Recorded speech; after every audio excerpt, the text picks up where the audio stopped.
Hello adventurers, my name is Chris, and welcome back to more Dragon Age Origins. Now last episode we explored a ton of Lothering here, right? This small little town, but in a prime location, interestingly enough.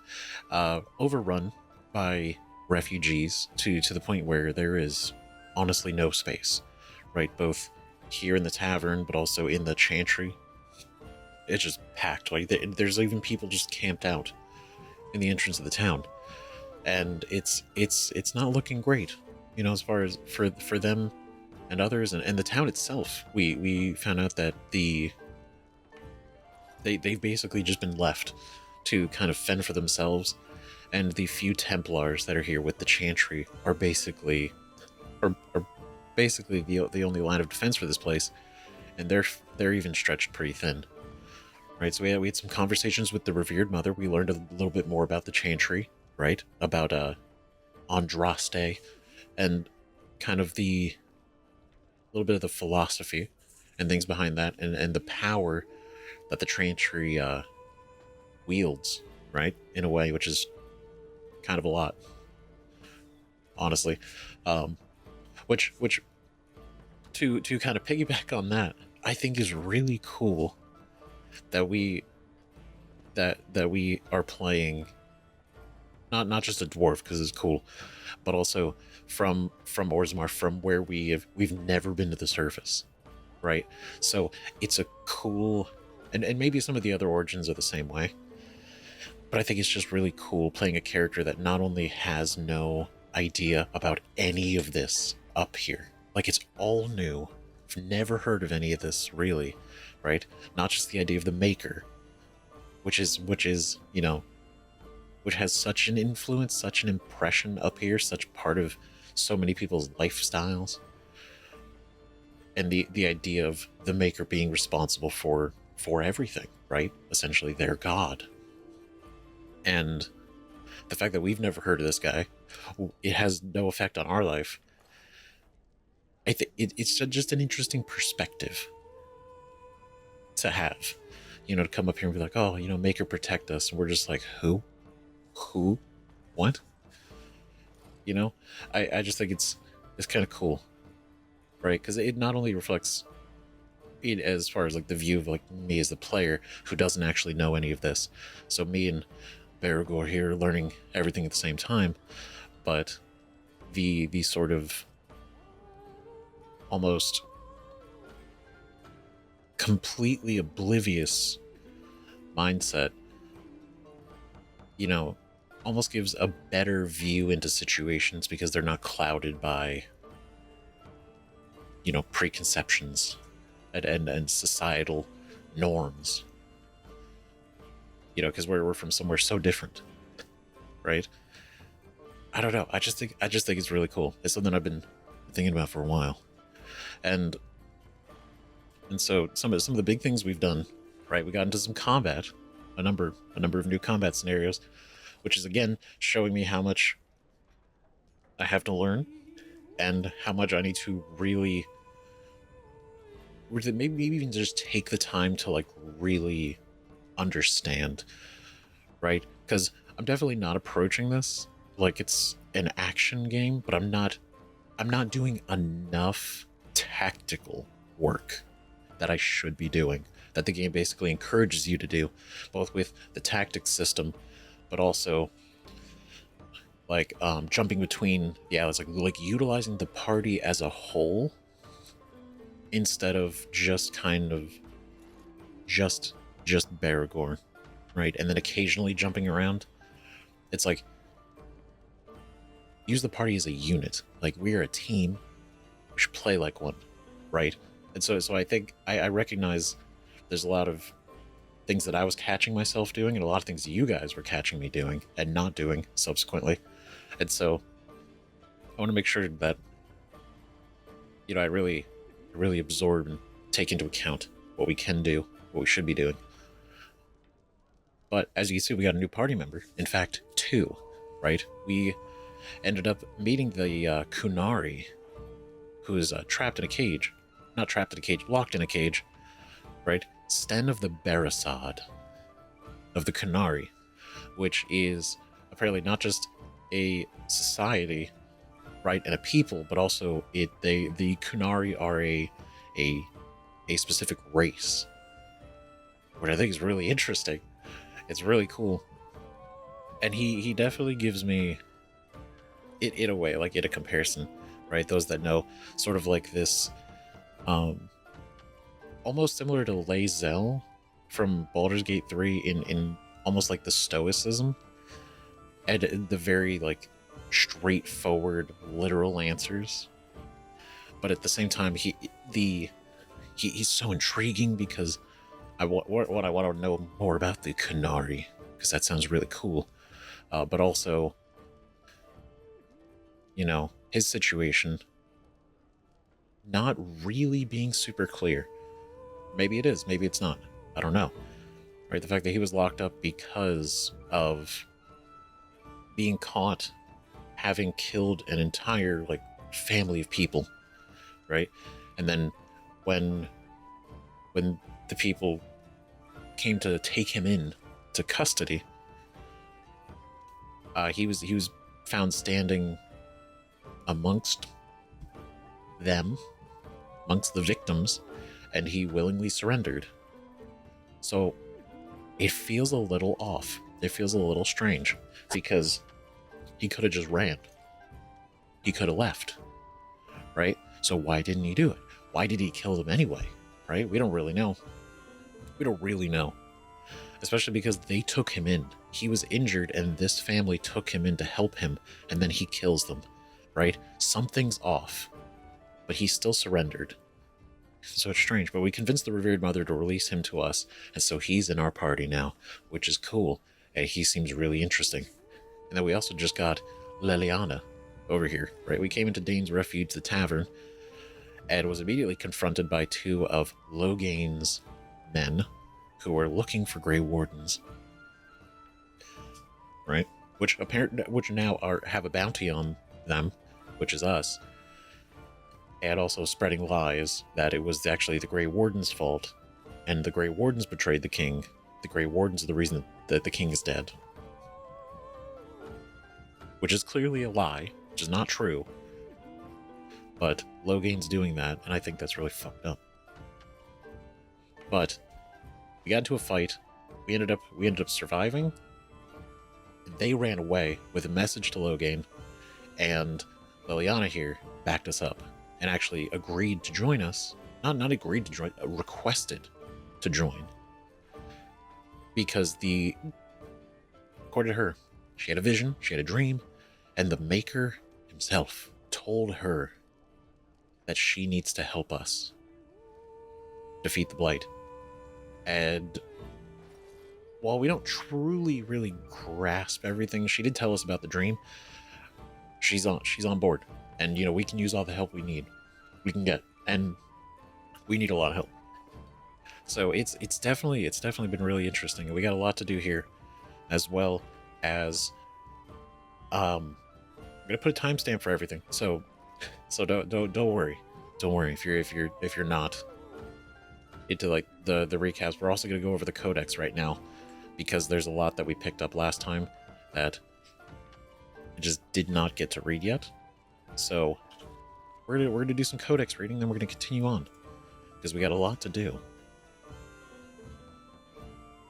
Right, so we still gotta go cull the infected bears. They're out there. And I after kind of struggling with the bandits, I was like, maybe I gotta rethink all this before I go into another fight. And then we will. Alright, so we're just gonna start at the top here. So in Magic and Religion,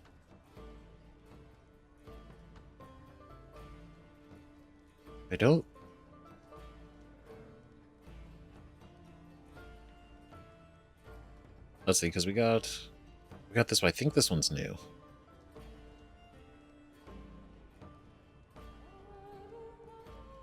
Right, the Maker. We got the Maker, the Tranquil. Either way, Ori, the Maker. There was no word for heaven or for earth, for sea or sky. All that existed was silence. Then the voice of the Maker rang out, the first word, and his word became all that might be. Dream and idea, hope and fear, endless possibilities. And from it made his firstborn. And he said to them, in my image I forge you. To you I give dominion over all that exists. By your will may all things be done. Then, in the center of heaven, he called forth a city with towers of gold, streets with music for cobblestones, and banners which flew without wind. There he dwelled, waiting to see the wonders his children would create.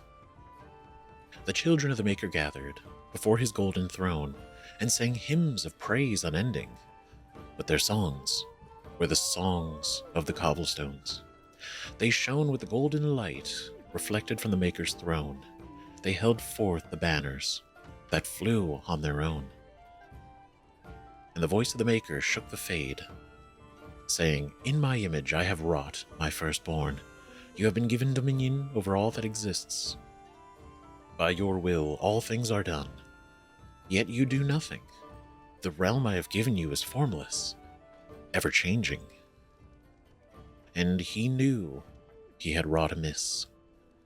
So the Maker turned from his firstborn and took from the fade a measure of its living flesh and placed it apart from the spirits and spoke to it, saying, here I decree opposition in all things, from earth, sky, for winter, summer, for darkness, light. By my will alone is balance sundered and the world given new life. And no longer was it formless, ever-changing, but held fast, immutable. With words for heaven and for earth, sea, and sky, at last did the Maker, from the living world, make men immutable as the substance of the earth, with souls made of dream and idea, hope and fear, endless possibilities. Then the Maker said, to you, my second-born, I grant this gift. In your heart shall burn an unquenchable flame, all-consuming and never satisfied. From the fade I crafted you, and to the fade you shall return, each night in dreams, that you may always remember me. And then the Maker sealed the gates of the golden city, and there he dwelled, waiting to see the wonders his children would create.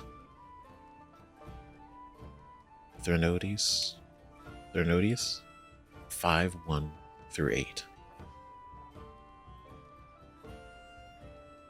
Yeah, that was incredible. How poetic. Right, to say like his firstborn and then check the fate in my image I have wrought my firstborn. You've been given dominion over all that exists, but your will, yet you do nothing. The realm I have given you is formless, ever-changing. And then you realized he made a mistake. So he left his firstborn and then basically created a second set of children. Right now the interesting thing is so are his firstborn still in the Fade? Right? Do they just live there? Because that's a curious thing. Right? Do they just continue to live in the Fade? Because we know the Fade is what the Magi tap into.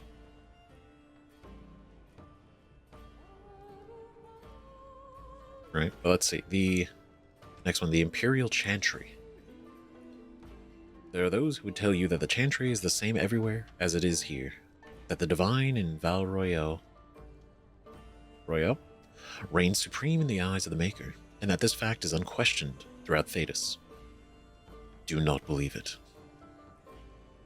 The Maker's second commandment: magic must serve man, not rule over him. never held the same meaning within the ancient Tevinter Imperium as it did elsewhere. The Chantry there interpreted the rule as meaning the mages should never control the minds of other men, and that otherwise their magic should benefit the rulers of men as much as possible. When the clerics of Tevinter altered the Chant of Light to reflect this interpretation of the commandment, the Divine in Val Royale ordered the clerics to revert to the original chant. They refused, claiming corruption within Val Royale, an argument that grew until in 487 Towers, a time period, the Chantry in Tevinter elected its own legitimate and uncorrupted Divine Valhale, who was not only male, but also happened to be one of the most prominent members of the defensive circle of the Magi. This Black Divine was reviled outside Tevinter, his existence an offense to the Chantry in Val Royale. After 4 exalted marches to dislodge these rebels, all that the Chantry in Val Royale accomplished was to cement the separation. While most aspects of the Imperial Chantry's teachings are the same, prohibitions against magic have been weakened. Male priests have become more prevalent. The Circle of the Magi today rules Tevinter directly. Ever since the Archon Nomarin was elected in 734 Storm directly from the ranks of the Enchanters, to great applause from the public. He dispensed with the old rulings forbidding mages from taking part in politics, and within a century, the true rulers within various imperial houses, the mages, took their places openly within the government.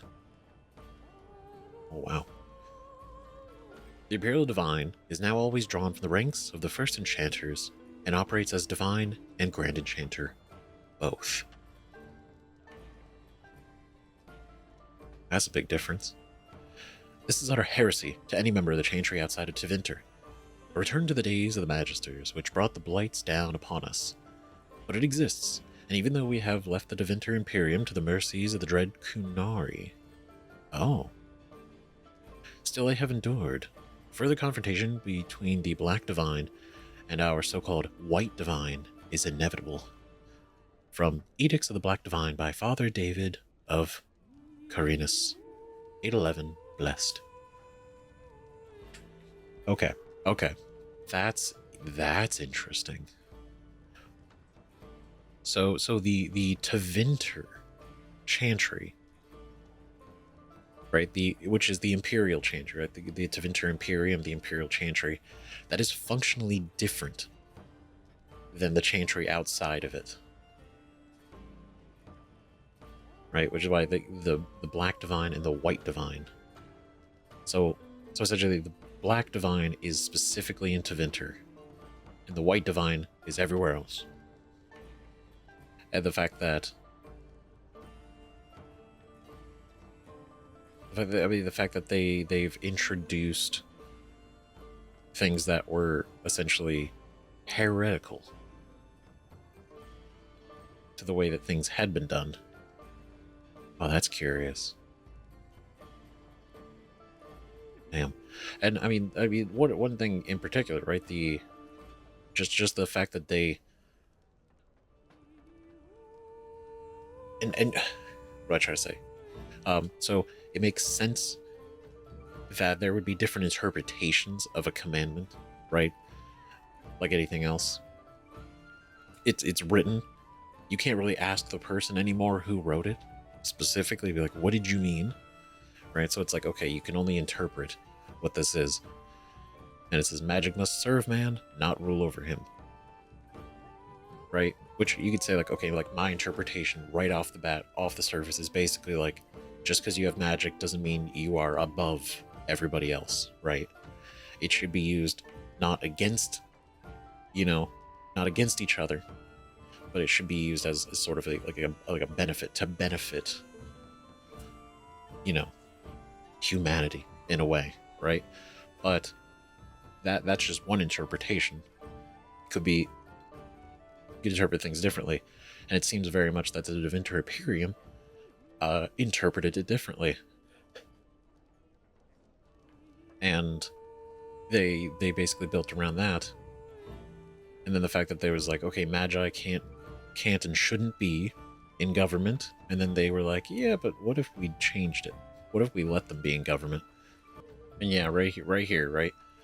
They basically were told to return to the original chant. They said, no, we're not going to do that, actually.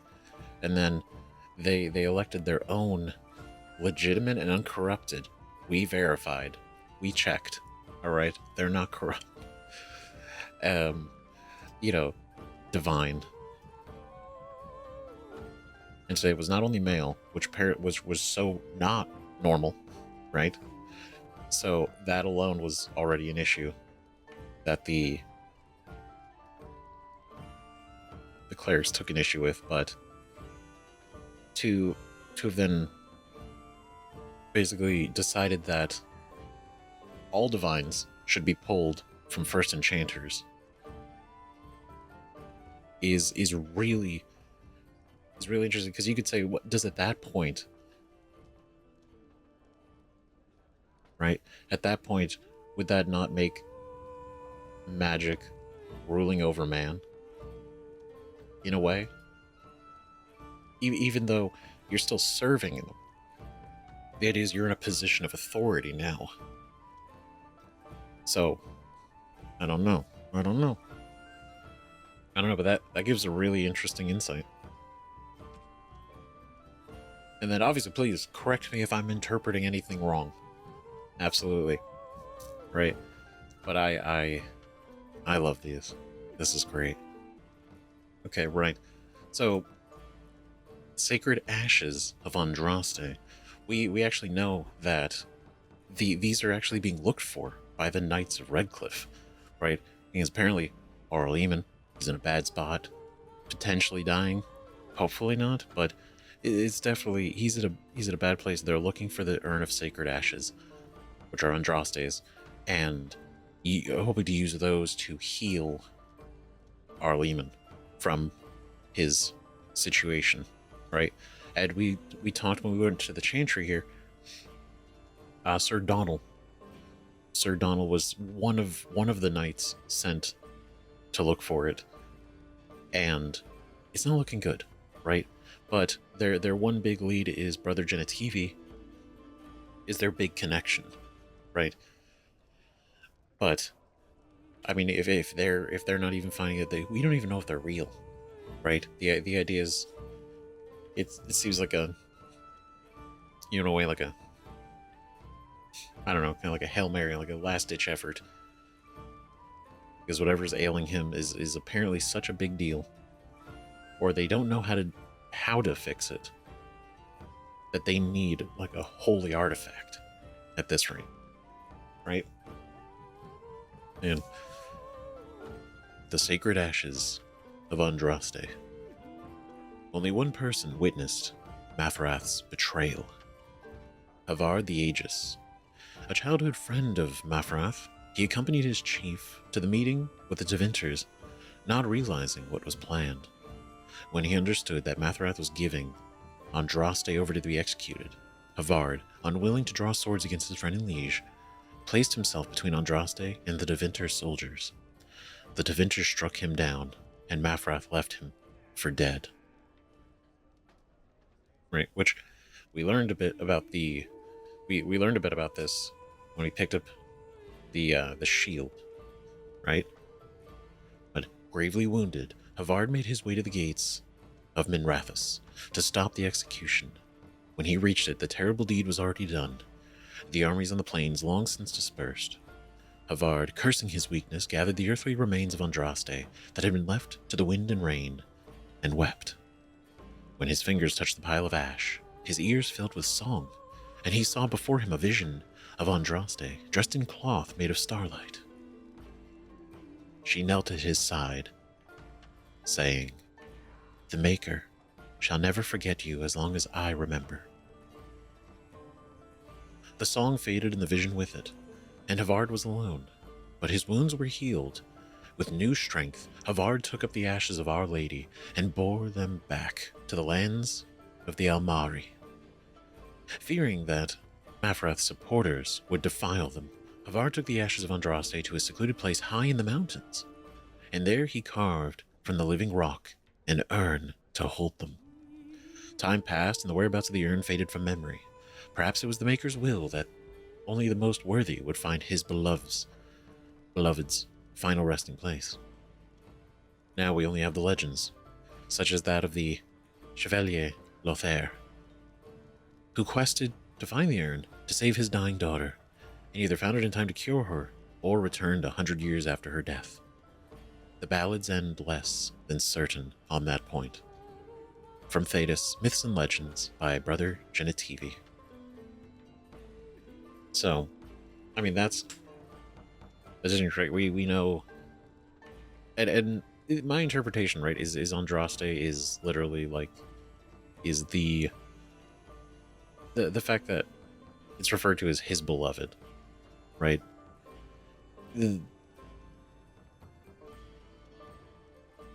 They executed her, and I think with this excerpt, right, the fact that it says,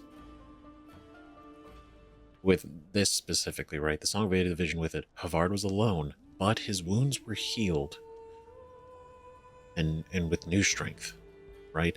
So that alone, just touching the ashes, did that. So it totally makes sense, right? Why, if they can't figure out how to heal Arleman, then if they could find these ashes, that could work, right? Hopefully. But the fact that they're lost, they could be in the mountains still. They could not be. Nobody actually knows. It's really, I really love the world building and the lore of this. It really, for as a small percentage of the game that we've actually played, this does such a good job at actually building out the greater world, or at least like an impression of kind of how things work, even if it doesn't directly affect us right now. You know?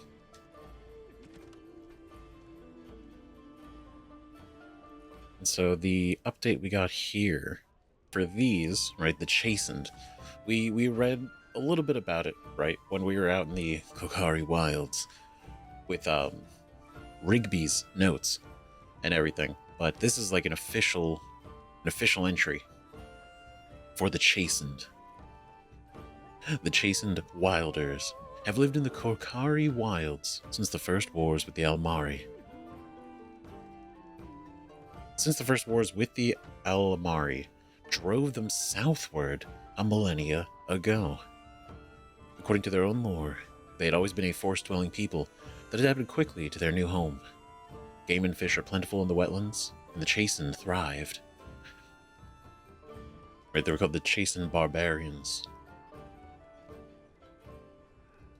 Right, for a time, they and the hill-dwelling Avars, were true threats to the northern lowlands. The Tevinger Imperium had arrived and was hard-pressed to keep back the waves of invasions from the south and the west. The fortress of Ostagar was built specifically to watch the Chastened hordes venturing north of the tree line. It was not until the legendary warrior Hafter soundly defeated the Chastened in the first half of the Divine Age that the question of their ability to contest the lowlands was settled permanently. Today, the Chastened are considered largely peaceful, though their ways are still primitive compared to our own. In the Kokari Wilds, they live in strange-looking huts built on stilts, or even built into the treetops. They paint their faces and are split into small tribes, ruled by shamans, like those amongst the Avars.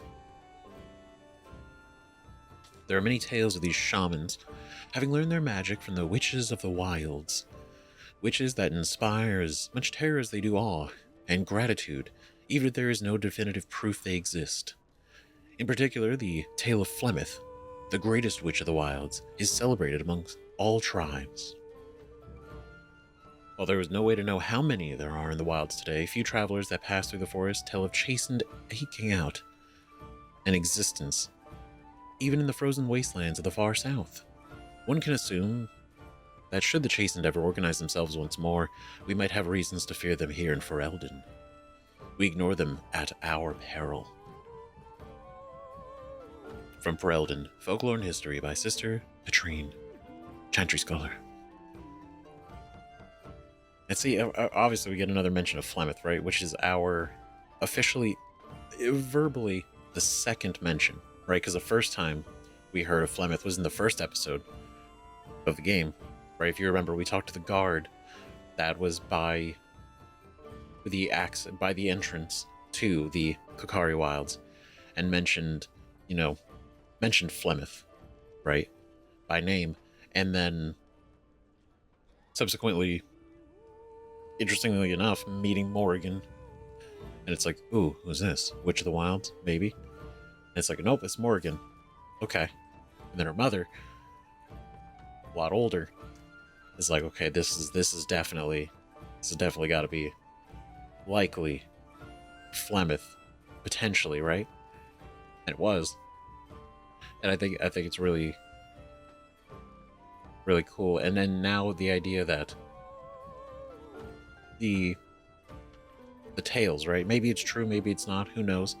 But I like the idea that Flemeth taught them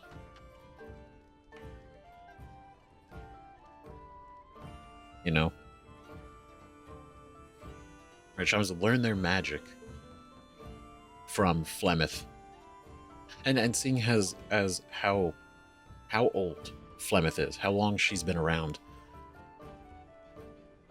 it's definitely possible. And there's no definitive proof they exist, which is really interesting. But no, this is really interesting. It gives an insight to the Chastened, which we saw a couple of them here in Lothering, and then we saw from what we explored in the Kokari Wilds, kind of like the nature of where they would have lived, right? At least the wetlands. So that's there. And then character-wise, we got a couple. Arl Eamon Gwaren. Right, the update. He fell ill with a mysterious condition that even magic could not treat. So yeah, that's the big thing, is whatever he is ill with, medicine or magic can't affect it. So it's not boding well for one of our allies. We go from Leliana and Sten. This is cool. Leliana. In the cloister, away from the fuss and the flurry of the cities, I found peace, and in that stillness, I could hear the Maker. A lay sister of the Chantry, who can beat the stuffing out of trained mercenaries, would be notable enough, but one who also claims to have been sent to fight the Darkspawn by the Maker himself is unusual, to say the least. She joined Alistair and Baragor in Lothering, insisting that she would prove useful. Right? She implied that, some of us have, what is it? Colorful pasts, interesting pasts before becoming, of the Chantry. And the fact that she's a rogue, she has talent, definitely implies she learned these skills somewhere and she employed them before becoming a lay sister. Which I'm curious, right? I mean, the part of the limitation of Ford is already like, damn it, man, I want to have everybody. But, we can't. We can't, so I gotta pick and choose in situationally. And Sten. Either you have an enviable memory, or a pitiable life to know nothing of regret. The Northern Islands are remote, lush jungles that harbor cities rumored to be the most extraordinary ever built. These are the lands of the Kunari, lands that no foreign eyes ever see. Damn. Only the stories of 3 exalted marches waged against the giants have ever reached the south, until the arrival of Sten. The stoic giant in the cage was surely the strangest thing the people of Lothering had ever seen, until the blight struck. Right, it's interesting because, instantly, looking at him, from like, not that it is occasion, but my first thought meeting Sten and the Canary and everything, I was thinking like, oh, are these guys kind of like the Goliaths of the Dragon Age, right? I mean, he's cool, very cool, and so the fact that no foreign eyes ever see, it's like, damn, so we're never gonna see the lands of the Canary. Damn, that sucks. Or maybe we do. I don't know. It seems like you don't, but they're I'm a sucker for lore, and those just seem really cool. And so books and songs, right? We gotta read this one too, but we'll do this one first, right? Adventures of the Black Fox. Born Lord Remy Vascal in 863 Blessed, the Black Fox was a dashing thief and rogue who went on to inspire so many tales of his exploits that it is nearly impossible to determine today which are true and which are merely fabricated legend. Despite coming from nobility, he's become something of a hero of the common people. His initial exploits involved ridiculing the tyrannical and powerful Lord of Val Shevin. Wearing a mask, he would appear in public and disrupt the Lord's plans to the point that the Lord angrily put a huge bounty on the life of this cunning fox. The origin of the nickname, which stuck. Oh, interesting. As the primary bounty hunter who took the job, Corollas ended up becoming Remy's lifelong partner in crime, only after nearly killing him several times. It's one of the most popular tales told in taverns today. The story is often exaggerated to make Remy appear initially buffoonish, until Corollas becomes so furious at the Black Fox's inexplicable ability to survive, the cunning Remy gains the upper hand, which impresses Corollas so much that the bounty hunter joins him. Yeah. After years of terrorizing the Lord's men and foiling his tax collectors, a favorite pastime of Remy's, according to the Orlesian commoners, Remy was supposedly betrayed by his lover, Servana de Montfort. In some versions of the tale, a mage of the circle, no less. And captured. After more than a year of torture, Remy was rescued from prison by his compatriots, including a repentant Servana, and together they escaped Orlais. In this period of Remy's adventures, he appears almost everywhere in Thedas. As his legend grew, more innkeepers and merchants were happy to claim that the Black Fox had visited their village or establishment and performed some legendary feat. If the tales are to be believed, Remy led the Lord's men on a merry chase. He became embroiled in political intrigue in Navarra. He was hunted by the crows of Antiva, and then kidnapped by a powerful mage in Tevinter. Wow. Crazy life. In each situation, Remy escaped death at the last moment, foiled the evildoer, and improved life for the poor and downtrodden. Then, inevitably, he rejoined his band of adventurers and moved on to the next land. His companions, Corollas and Servana, the wise dwarf Bollock, and the tempestuous knight, Sir Clementus, have each spawned their own individual legends over the years. The stories all agree that, at some point, the Black Fox disappeared. He and his fellow adventurers voyaged into the heart of the Arlathan forest, seeking the sunken city of the elves, and never returned. Many more are the tales that expand on what ultimately happened to them in that forest and postulate on how they could someday be rescued. From The Adventures of the Black Fox by Gaston Gerault, 9/11. Dragon. Yeah, I was really captivated. Right, it's very much like almost not exactly like a Robin Hood, right, but definitely like this is the band of heroes, right? You know, helping the downtrodden and everything. It's really interesting, and regardless of whether all the tales are true or not, the fact that, you know, maybe, you know, the phrase like more innkeepers and merchants were happy to claim, right, because it was like a good thing. It wasn't just, you know, good advertising and everything. It got more people to come to their establishments, probably like, oh, if The Black Fox was here. That's cool. Wow, interesting. But also, you know, it something for the people to look up to, right? So all the feats and everything, right? The political intrigue in Navarra, hunted by the crows of Antiva, and kidnapped by a powerful mage in Tevinter. You know, what a wild situation, right? Then Legend of Lithias Dwarfsund. Right, we picked this up before. It was just before the Battle of Ostagar, right? At an early age, Lithias was smaller than most children of the Alamari. Jeez.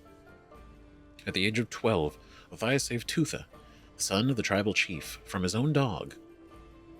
The dog had gone rabid, and when it attacked Tutha, Lithias slew it with his bare hands. Tutha's father, Mabine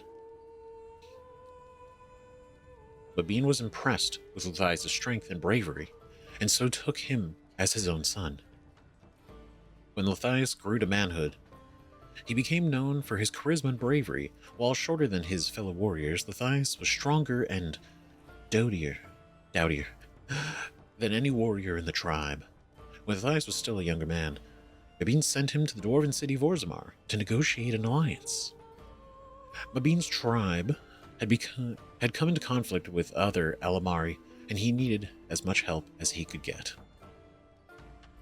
Lithias was unable to convince the dwarven king and his tribe, but fell in love with the king's daughter, Skaya. Skaya? Lithias and Skaya fled the dwarven realm and returned to his tribe. Until I hear it, I'm just going to say Skaya.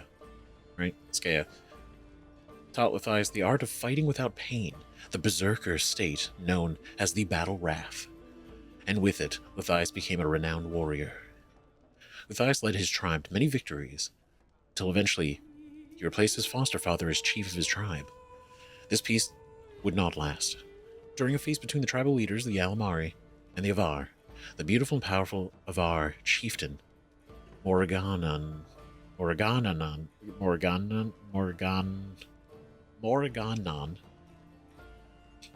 became enamored with Lithias and seduced him. Scale learned of the tryst and fled the village, the tryst, and fled to return to Orzammar. When Lithias rebuffed Morriganon's... That always tripped me up so bad. Morriganon's offer of marriage, she left in great anger, and from that moment on, there was war between the two tribes. Ooh. Damn. So Morriganon seduced Lithias, and then Skaya was like, how could you? And left back to Orzammar, and Lithias denying the offer of marriage. Now there's just problems everywhere. For 15 years, the Alamari and the Avar fought. During the Battle of Red Falls, a powerful young warrior from Morriganon's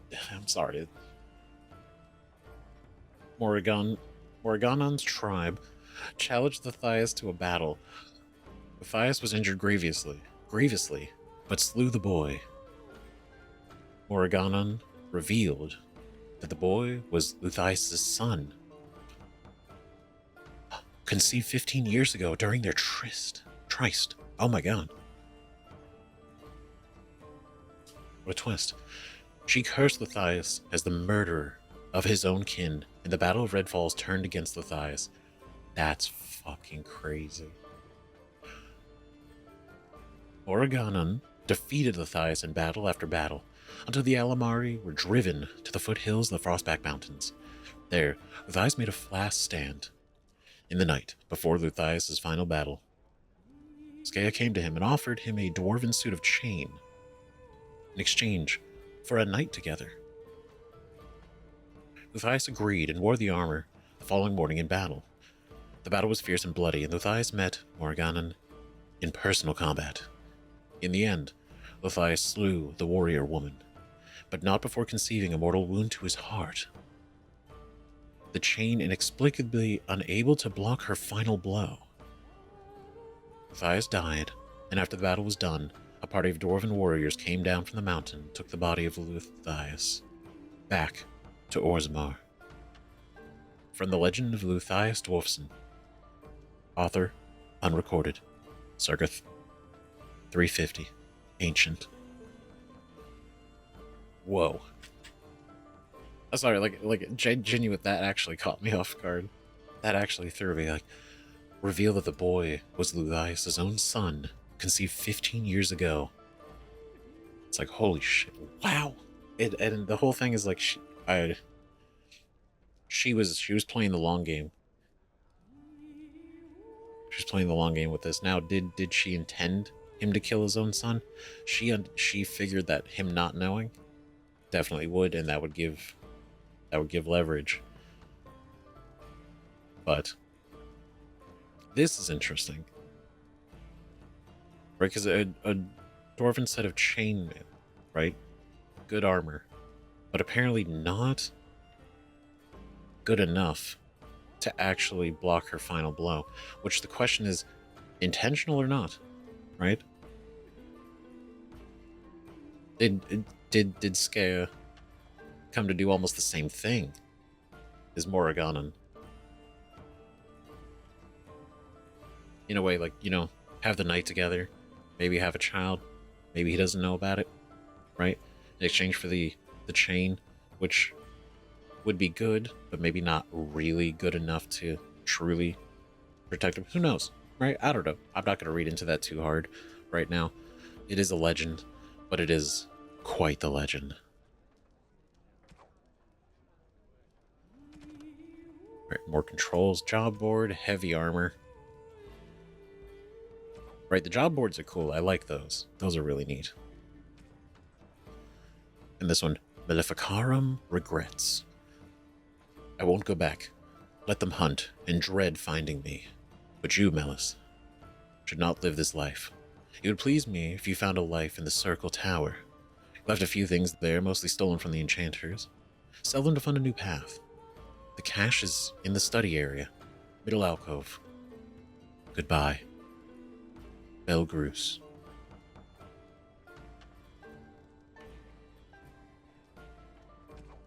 See, that's gonna be because that implies that's in the circle.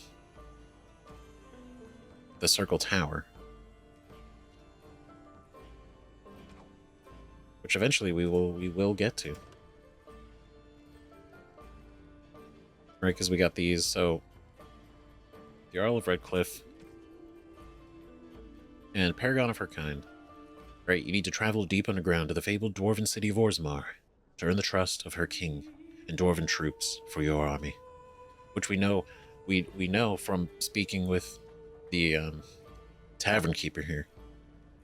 We knew a lot. He knew a ton about what's going on in the world. It's kind of crazy, right? So not only is the Circle dealing with some shit, apparently, the elves are apparently dealing with some shit. The alleged return of werewolves that what we learned were gone, but now apparently might not be, right?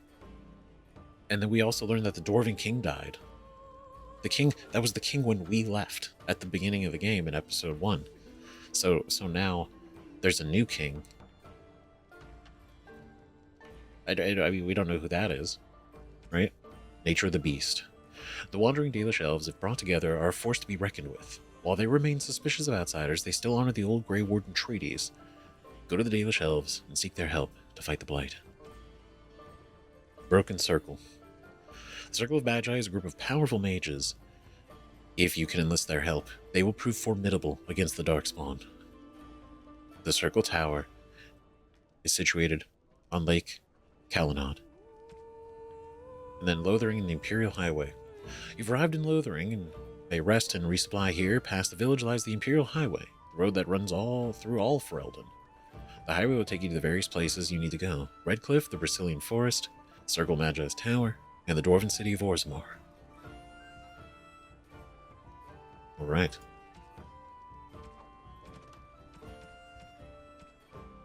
that's that. Those are the big things. And the interesting, okay, last thing is there's a party camp. There's a party camp. We didn't use it, but I realized we can use it, and it's here. Right? It's important to do this often, right? So I'm gonna try my best to really be on top of that. Because I guess after leaving here, we could have stopped by, but we will. So don't worry. All right. Two other things real quick. I'm sorry. I'm really not trying to make this beginning take as long as it is. There's mentions of mods, right? And I'm trying to keep this relatively as unimpacted, right? So we get the authentic original experience, right, as much as possible, because there are a lot of cool mods, right? Same with like Baldur's Gate 3. There's a lot of things that we can add to like improve the game and make it better, right? But then it wouldn't exactly be the experience, right? And I know this is kind of weird, but basically the reason I bring this up is because there's one mod specifically that a lot of people brought up for Gale, right? Our Mabari Hound. And because he takes a party slot, means we'd have to leave somebody behind and then can't take him. Which does kind of suck because we get him right away, and now it feels almost like I never could bring him out again, because I mean, him compared to Sten, him compared to Liliana, and anybody else, you know, it's like it's not really equal, right? So I'm basically saying there's a mod apparently that you can have that adds an extra slot just for him, so that we can have him in every team. And the question is, do you guys want me to do that, right? Because I'd say not doing it, it's not going to kill me, right? It's not going to be the end of the game, right? We're going to continue on. But if you think it would be a good idea, let me know. Let me know. Okay? It might be a couple episodes. If we do decide to do it, might be like 1 or 2 before we do implement it. If not, we'll see. But basically, I'm throwing this out to you guys. You let me know what you want, what you think we should do. Because I think I agree that it could be a good thing. But if it's like, it can kind of mess with things, you know, just let me know. Anyway, now we're ready. We're ready. Now we're ready to play the game. All right, so now that this place is calmed down a little bit, bones on the floor. Let's go. You're here about food. Take it up with that bleeding runt by the chantry. I got other gear to sell. Ooh. All right, I like this. You're out of food. Whole mess of refugees come in and leave near every night. All have hungry bellies, sad tales, and mementos for barter. I sold that bleeding merchant outside about half my larder 2 weeks back, and now he's charging outrageous sums for all my food. Oh, wow.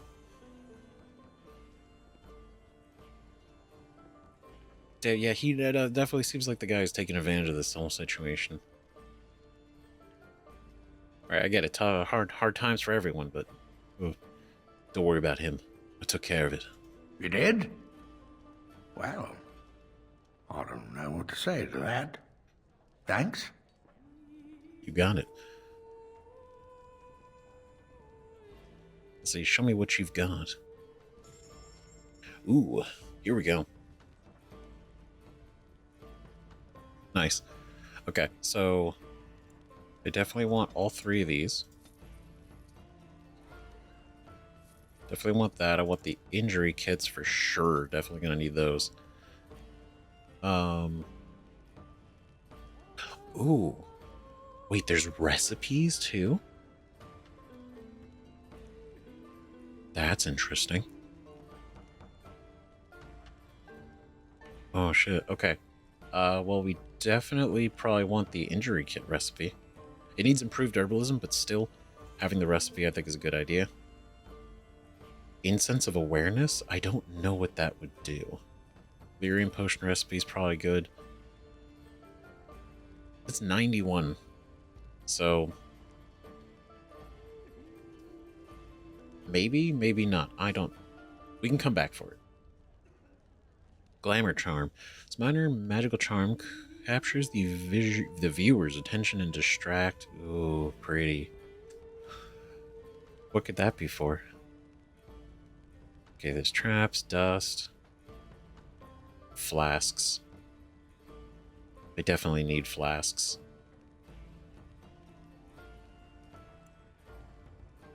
Right. How much is... like 25 flasks. I will buy all of your elf root, please.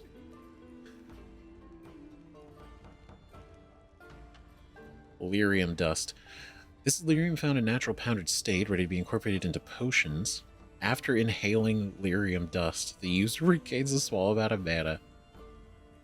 Damn, so they straight up just snort this. And they're like, oh yeah, more mana. We got it back. That's wild.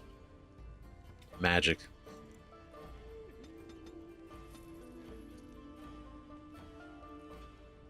That's a hell of a name. Thorn of the Dead Gods. Damn, that's cool. 1 damage, 1 armor penetration, 4.4. The Sailor's Crossbow. Lightning Rod. Oh, I would totally want that for Morgan. 10 electricity damage, 10%.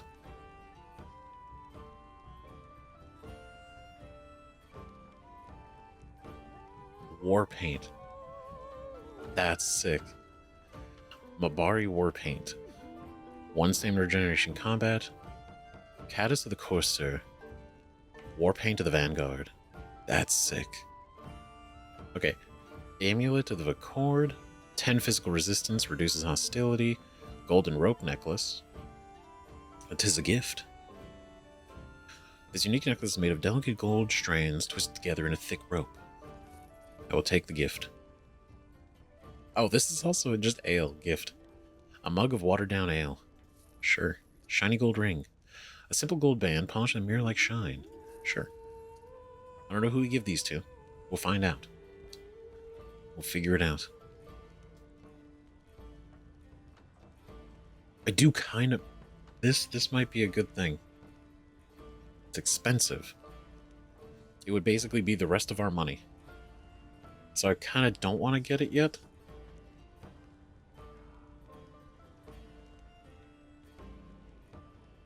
Let's see, it almost sounds like this device is humming a favorite children's tune. Mild lore for trap making.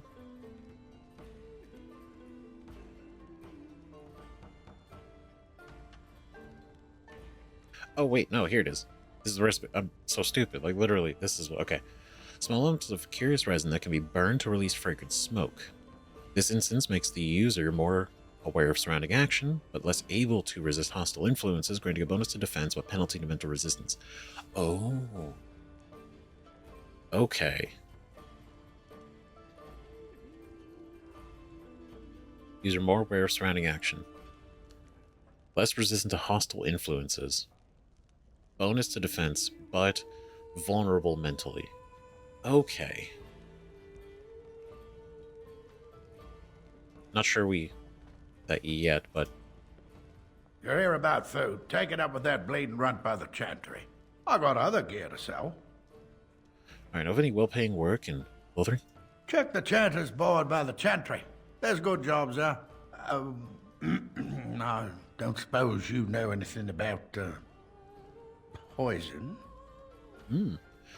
Poison? I've dabbled in such things. Poison, make us blood. Why do you need poison? Dabbled in such things. I figured if I kept asking, I'd find someone. I'd pay good coin for some simple poison. Something to slow them beasties down or make them think twice. I'll see what I can do. Any idea where I can get ingredients? Well, there's herbs in the North Wood. As for other stuff, look around town. Some refugees just left things behind to travel faster. I don't really know what you need, though. I might have some in stock, too. Oh. Alright, let's see. For poisons. Right, we cannot make poisons. She can. Right, so death root extract. Let's see. Let's just make 3, right? Let's make 3. See if that works. Any luck with that poison? Or you here to see my stock? Ow. Oh, sad to hear. There should be enough around to make some. I don't know what poison he wants. Right? Because there's the death root extract. Right? It's a mild poison. But apparently not the poison he's looking for.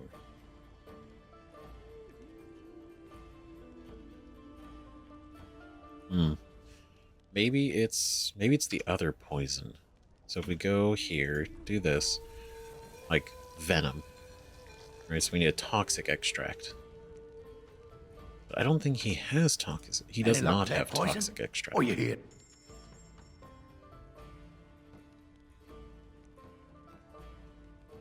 Does not. Right, so then... We'll just have to go look around. We'll have to go look around and see what we can find. You freed that creature from its cage. Do you honestly think we need more killers on the loose? Oh boy, is that gonna follow us around for a bit too? Oh, Blackstone Liaison. As I live and breathe, you're the Grey Warden everyone's been talking about. Damn, was that obvious? Well, I guess they did. He was here for that whole confrontation, so never mind. Is there something I can do for you? I represent the Blackstone Irregulars. We're a mercenary company that fell on hard times after the war with Orlais. I'm sure you know that times are getting worse every day. With your help, the Irregulars could be of use to Ferelden once more. With my help? With just a small donation, 40,000 gold. How could I be of service? Why should I help you? The Blackstone Irregulars fought alongside the King's army against Orlais. We've helped nobles defend their land and given our service to people in need for generations. Our current captain, Raelnor, is an honorable man who sees that we can do some good in Ferelden once more. He is so confident in our mission that he trusted the Grey Wardens would support us. Interesting. I mean, that doesn't sound like... I mean, we'll see. It doesn't sound deceptive, right? How can I be of service? Our leaders thought you might be willing to help. Each of our posts in Ferelden will contain letters addressed to you. Unlike most who work with us, you're getting letters straight from Raelnor and Tauran, our leaders. I hope this tells you how highly the Irregulars regard the Grey Wardens. It does seem personal. Okay, sure, I mean, yeah, we'll take a look, right? Thank you. When you've completed a mission, just return to me or any of our members stationed at an Irregulars post. We'll make sure your efforts are rewarded. Maker's blessings light your path. Okay, so it doesn't seem... It seems like they're a genuinely good organization. Right, letter from the Blackstone Irregulars. A letter written in careful script addressed to you. To the inimitable Grey Warden, your deeds have spread since the tragedy of Ostagar, and I find myself in need of one such as you. I am Raelnor, captain of the venerable Blackstone Irregulars, and I hope to win your trust. Right, the Irregulars have come on hard times since the war with Orlais, and I have fought to improve their reputation. Gone are the days of my father's shady deals with the unscrupulous nobles of Denerim. No, I have trained a guild filled with honorable men ready to fight for Ferelden, and I am proud to say that I have seen your own Grey Wardens as a sort of model. Oh. We are not perfect. My own son advocates a move back to more lucrative way. My father ran the guild. but we are steadfast. It is in this context that I ask for your help, and I promise we will reward you accordingly. Should you be willing, please find letters in this box, and others like it, all over the land, and carry out the quest therein. For this matter, consider requests from my son as if they came from myself. And thank you again from the bottom of my heart. Whether you choose to assist us or not, you are doing the Maker's work, Warden, and I am honored to work with you. Raelnor. This letter is marked with the seal of the Blackstone Irregulars. Okay. Okay, so I can kind of respect it, right? So they had a reputation, right, and scrupulous nobles and shady deals and stuff like that, but this is basically trying to build up the Blackstone Regulars as like a force for good, right? I can get behind that. Yeah, why not? If as long as the work doing is good works, I think it's a good thing. Definitely worth it. There'll just be more bandits as soon as you leave. I'm trying to listen to the bard's song. Can we speak when they're done? I am trying to listen to the bard's song. Can we speak once they finish? Okay, all right. Customer, refugee. What we got up here? Why did Tern Loghain take his army north? Aren't the Darkspawns south of us? Great question, my guy. Please, I must continue playing, else I earn no coin tonight. I'm not stopping you. Get back at it. Sorry, I don't know any dwarven songs. I just play what the innkeep asks. That's fair. I don't like this place. Why did we come here? Please, we came here to get away from the fighting. Okay. You know what? You guys carry on, right? A little bit of trouble, a little bit of a mess. We sorted it out, and well, we'll be on our way. I hear you drove off those bandits. I hope they don't come back. Agreed. Hopefully not. Ooh. What's going on back here? I'll have no fighting in my kitchen. Out with you. Oh, okay. I want to go home. Alright. Pile of sacks. Got it. Ooh. Elf root. Don't mind me. Pardon. Excuse me. Carry on. It's a nice kitchen. Neighbor fled the city yesterday. Thinking of going myself. Where to? They'll stop those darkspawn soon enough. Just you watch. Just you watch. We'll get him. That's for true. Alright, so right now, Poison's property. The farmer Barlin the farmer Barlin wants placed poisonous traps about his farm to protect it from beasties and other trespassers. He asks that you create a suitable poison for him. 3 flasks of venom should do the. Always read the quest text before you spend money. Right. Okay. So, real quick, let's look at the tactics and kind of get that sorted out real quick before we kind of do anything else. Okay, so actually, first things first, we need to actually look at what everybody can do, which I jumped the gun a little bit, mostly because I was really trusting the tactics and then messing with it a little bit, and then like manually controlling Morgan last episode, like kind of worked out. But I realized there's, looking at her stuff in combat was maybe it was too ambitious.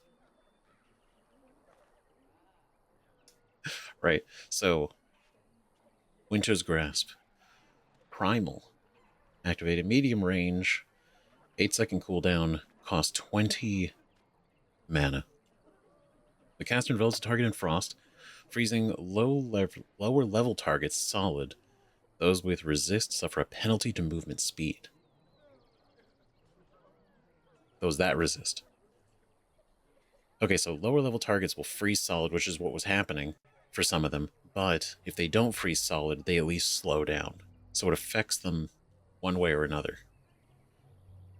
And that was really good. Right, Drain Life.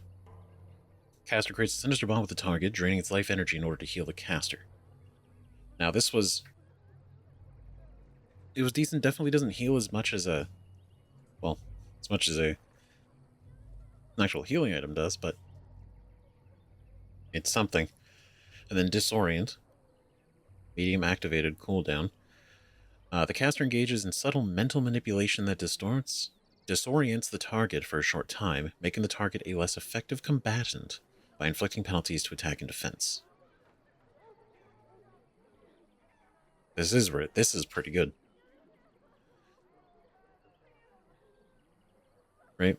Less effective in combat, penalties, attack, and defense. Right, and it's an activate, not a maintain. Right, so we're not channeling it.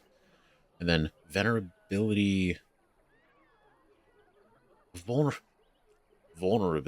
hex. The target suffers a hex that inflicts penalties to cold resistance, electricity resistance, fire resistance, nature resistance, and spirit resistance. All right, so that's a great thing to open the fight with. Right? Basically, put this on maybe one of their strongest, right? Their strongest guys, or whoever Morgan's gonna like focus on, right? And then go at him. Right, whoever they are.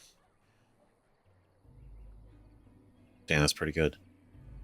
And then spider shapeshifter. This is I noticed the picture. I didn't go over it or anything. And so when we had the conversation with Morgan and how she was a shapeshifter, right? Last episode.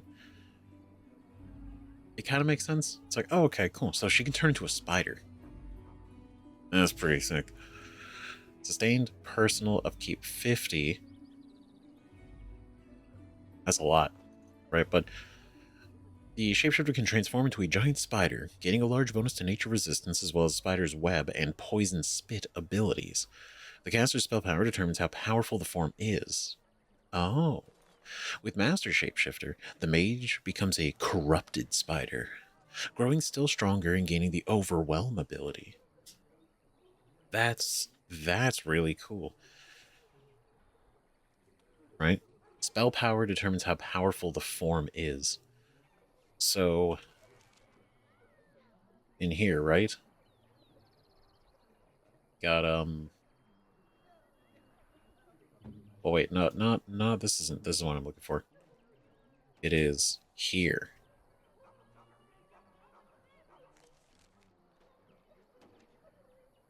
Because there's willpower, but spell power, imagining, is the increase in... Oh my god, oh god, there's so much there. Jeez. Maybe it's figurative spell power, right? Maybe it's less literal. And more of a master shapeshifter. Which is this one. Mastery of the shifter's ways alters the forms of bear shape and spider shape, allowing the caster to become a berserk and that Bearscarn, and a corrupted spider, both considerably more powerful than their base forms. In those forms, the shapeshifter also gains Overwhelm. Additionally, the flying swarm shape drains health from foes, whether this main swarm inflicts damage. Cool, so right now she can turn to a spider. We could learn in a bear shape. That's pretty sick. And then flying swarm. Very cool. And then mage abilities, primal. Okay, so primal elemental. Right? Like primordial. And then creation. If it seems like healing, buffs, stuff like that. Control of the battlefield. Spirit. And then entropy. It's like affecting the enemies. There's a lot here. Oh my god. Wow. Okay, so we turn into a spider. Pretty sick. Horror. Entropy, range, short range, 40 activation, 20 seconds. The caster forces a target to cower in fear, unable to move until it passes a mental resistance check. Targets already asleep when the spell is cast cannot resist its effect and take massive spirit damage.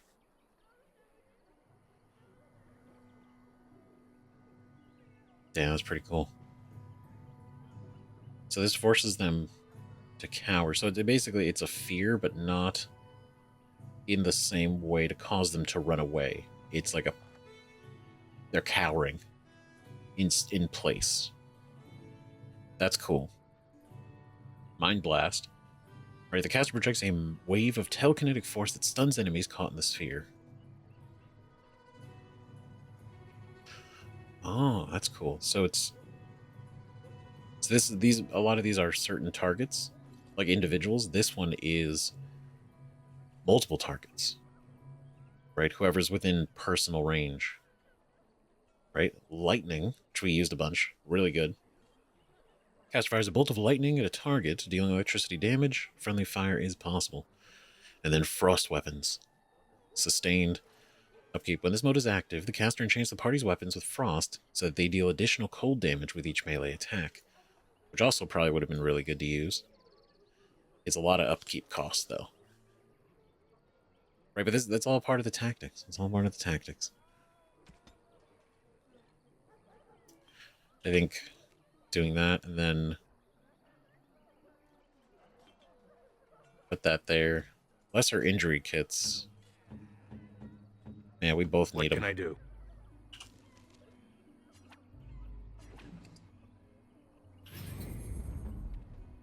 I think we'll each use one. Right, so specifically for... Hello? For Morgan, right? I definitely... I did kind of mess with the tactics a little bit. I only chose... I switched to range because I realized she was getting into combat physically, but the reason I didn't do ranged right at the moment was ranged weapons, right? And I didn't know if... Because she's using a staff, right? Is that considered a ranged weapon? Does the game consider that a ranged weapon, or would that like put her to be using like a bow or something? I didn't know, so that's why I changed it. But then putting it back definitely was a better idea, right? Keeping her at a distance is the point, right? Self 50% health or less, drain life, started by 2 more enemies, mind blast, being attacked by a melee attack, horror. These are good, but the thing is, what I would actually want her to do, and this is totally why I see you really want to get those tactics in the level ups, right? Is self mana. When mana is below 50%, use a lyrium potion, right? Now,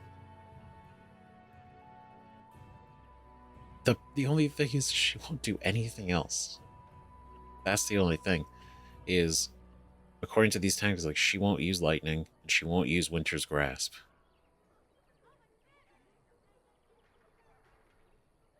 Right, so I think we need to, and I think this is just going to take some trial and error and like really refining, because this is like such a core part of the success of us in this game, especially on this difficulty. Right, so enemy,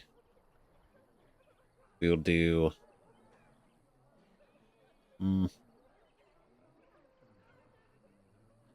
nearest visible, target at range, target at medium long range, and then we will use, should we lightning?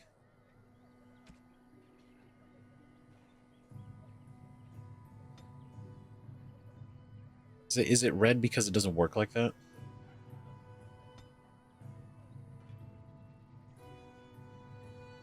I think it's red. Red is implying it doesn't work. Right, so maybe we do... I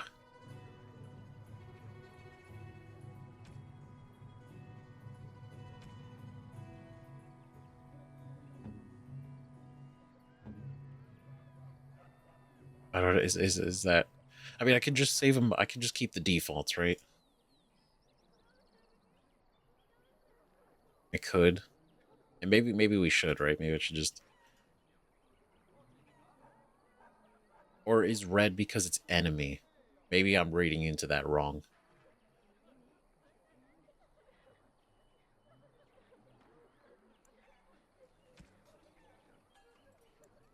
Right, maybe, okay, maybe that's actually what we want to do. Okay, self, mana, 50% or less, Lyrium Potion, then do enemy, we'll do target range, medium, long range, usability, we'll do Winter's Grasp, then here, enemy,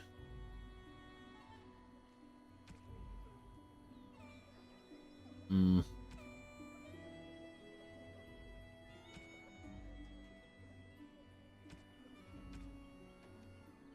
jeez.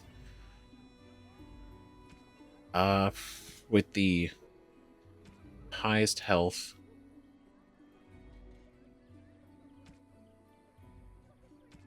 vulnerability hex, and then we'll do... Do we want to use...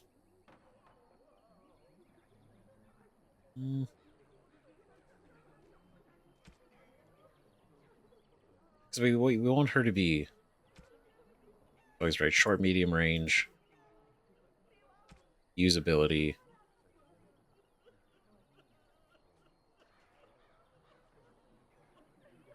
She only got 4, right? So I want to actually wait. Well, let's change this.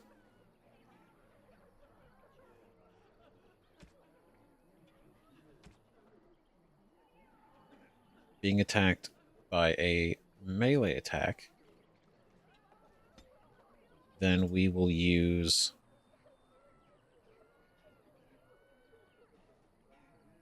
Mind Blast.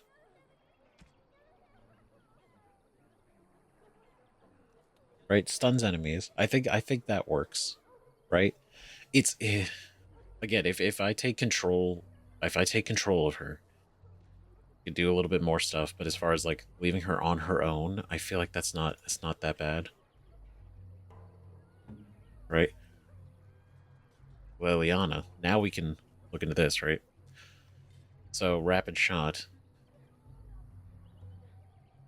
No range rapid equip. Okay, we'll fix that, right? So very much archer, actually. Right, speed wins over power with this mode is active as the archer fires more rapidly, but without any chance of inflicting regular critical hits. Okay. Dirty fighting. The rogue incapacitates a target who takes no damage from the attack, but is stunned for a short time. Oh, okay, so this is a stun. That's great. Okay, cool.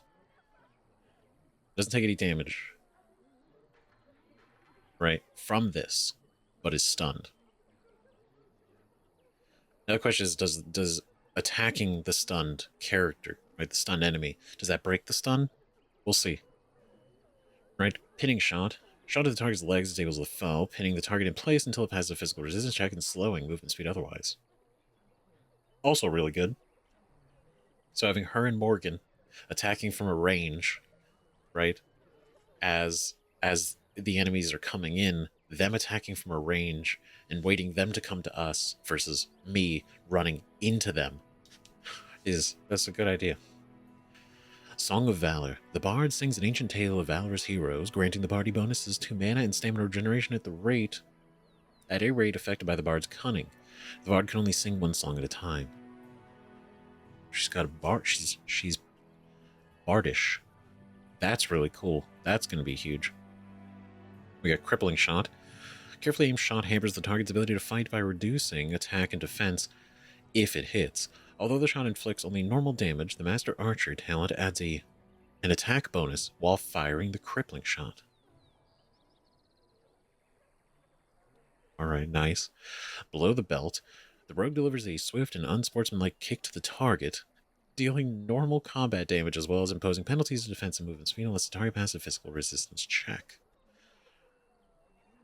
Damn, so she's got a lot of control, right? Control at range, but also control up close. That's great. Shattering Shot.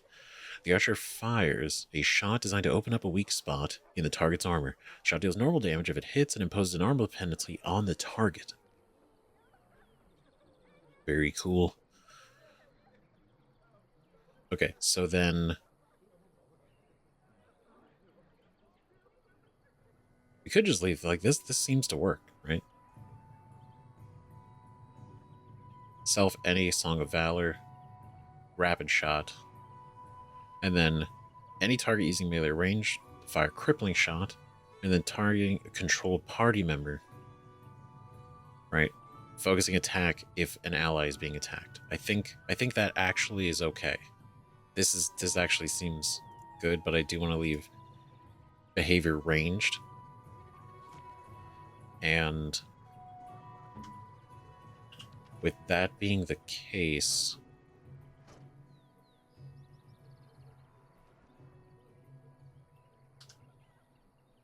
yeah. Cool. Leliana, Morgan will be our ranged. Ready. Now, for Alistair, just for the sake of going over everybody's everything. Right, shield cover. While in this mode, the warrior's shield provides a greater chance of deflecting missile attacks. So, when going into a fight with a lot of ranged enemies, probably good to do this first until we take them out. And then Shield Bash, right? Character bashes the target with a shield, dealing normal damage as well as knocking the target off its feet unless it passes a physical resistance check. Then Shield Pummel. The character follows up an attack with 2 hits from the shield, dealing normal damage with each attack. Target fails a physical resistance check, it is stunned. Right? So as far as actual attacks go, Shield Bash and Pummel. Otherwise, this is a sustained, and this is sustained. Right, and then we got Shield Defense, which is also sustained. While this mode is active, the character drops into defensive stance that favors the shield, gaining a bonus to defense and an increased chance to shrug off missile attacks, but taking a penalty to attack. With Shield Balance, the attack penalty is reduced. Okay, so defensive, defender. I feel like health is less than that. Use a healing, and then enemy health is greater than 75. Shield Bash.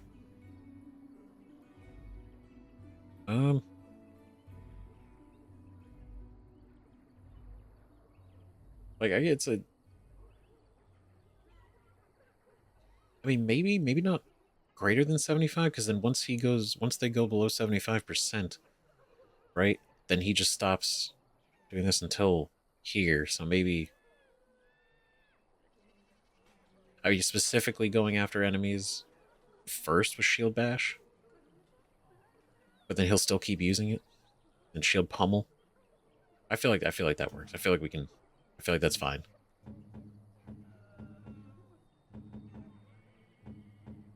Okay. Alright. Alright.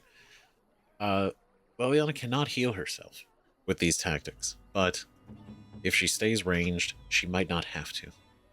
Might not have to worry about it. Alright. Now I think we're ready. Now I think we're ready to go.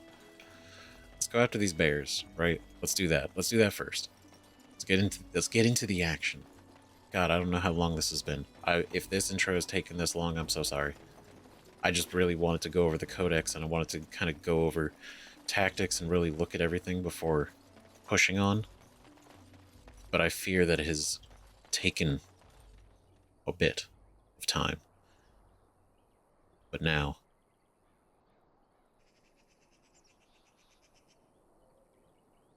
I have no idea how these guys are going to attack. Tempted. Can I get you a ladder so you can get off my back? Get to. Okay, so we got that. Let's see if this worked. Right? See.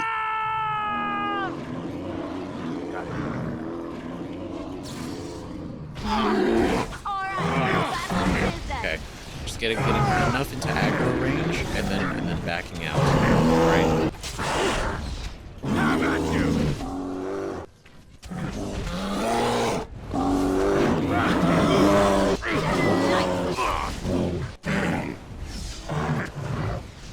Okay, come on. This should be good. Another battle, I see. Oh. You should run while you can. Oh damn. Okay, never Make mind. it run while you can. Oh my god, we didn't even need to heal. We actually did that. Oh my god. It worked. We did it. Son of a bitch. Crazy. That's wild.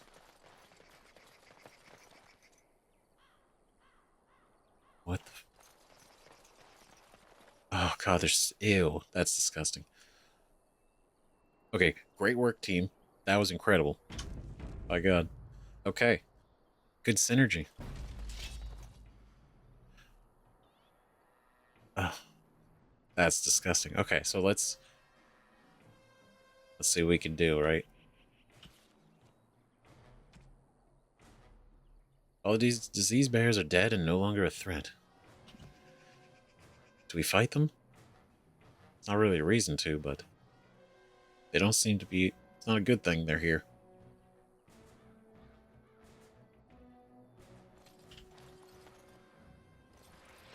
Ooh, whoa.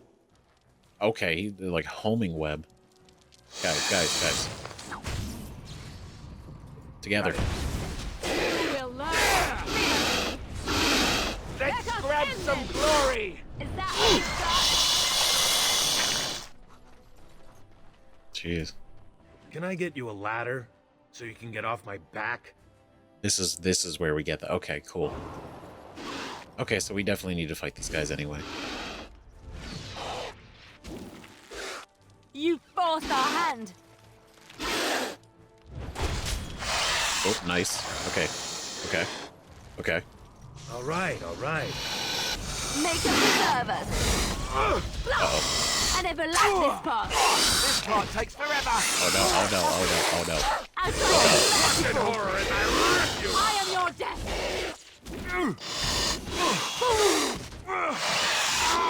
Good. You guys got this. Trouble. Maker! Can I get you a ladder so you can You get off will learn to fear me. Okay. my back? Okay, this is actually... how desperate you are. You're pathetic. It's going way better than it felt like it was going. Alright. All right.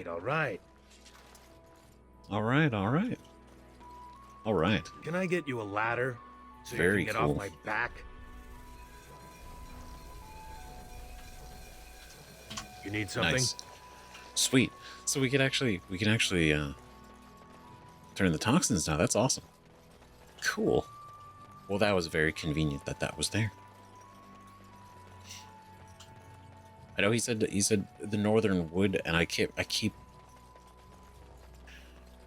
imagining it's gonna be like outside of the camp or outside of the town, like we have to leave. But then it's like, no, it's actually quite literally just north of the town, like this area. So that works. Cool. All right, let's go hand him. Let's get him his business. Good things. Any luck with that poison? Or you here to see my stock? Just don't poison anything, okay? Splendid! If those beasties come on my land, I hope it teaches him a lesson. Yeah, it's enough gold to cover any of your expenses and then some, eh? 75? I mean, sure, you know, I'll take it. I'm not gonna complain. Good for us. Good for us. What's to be done? What can we do? I don't know. Maybe there were just easier fights, probably. But at the same time, I feel like... I'm wondering, Morrigan, do you believe Went in well. the Maker? Certainly not. I've no primitive fear of the moon, such that I must place my faith in tales so that I may sleep at night. But this can't all be an accident.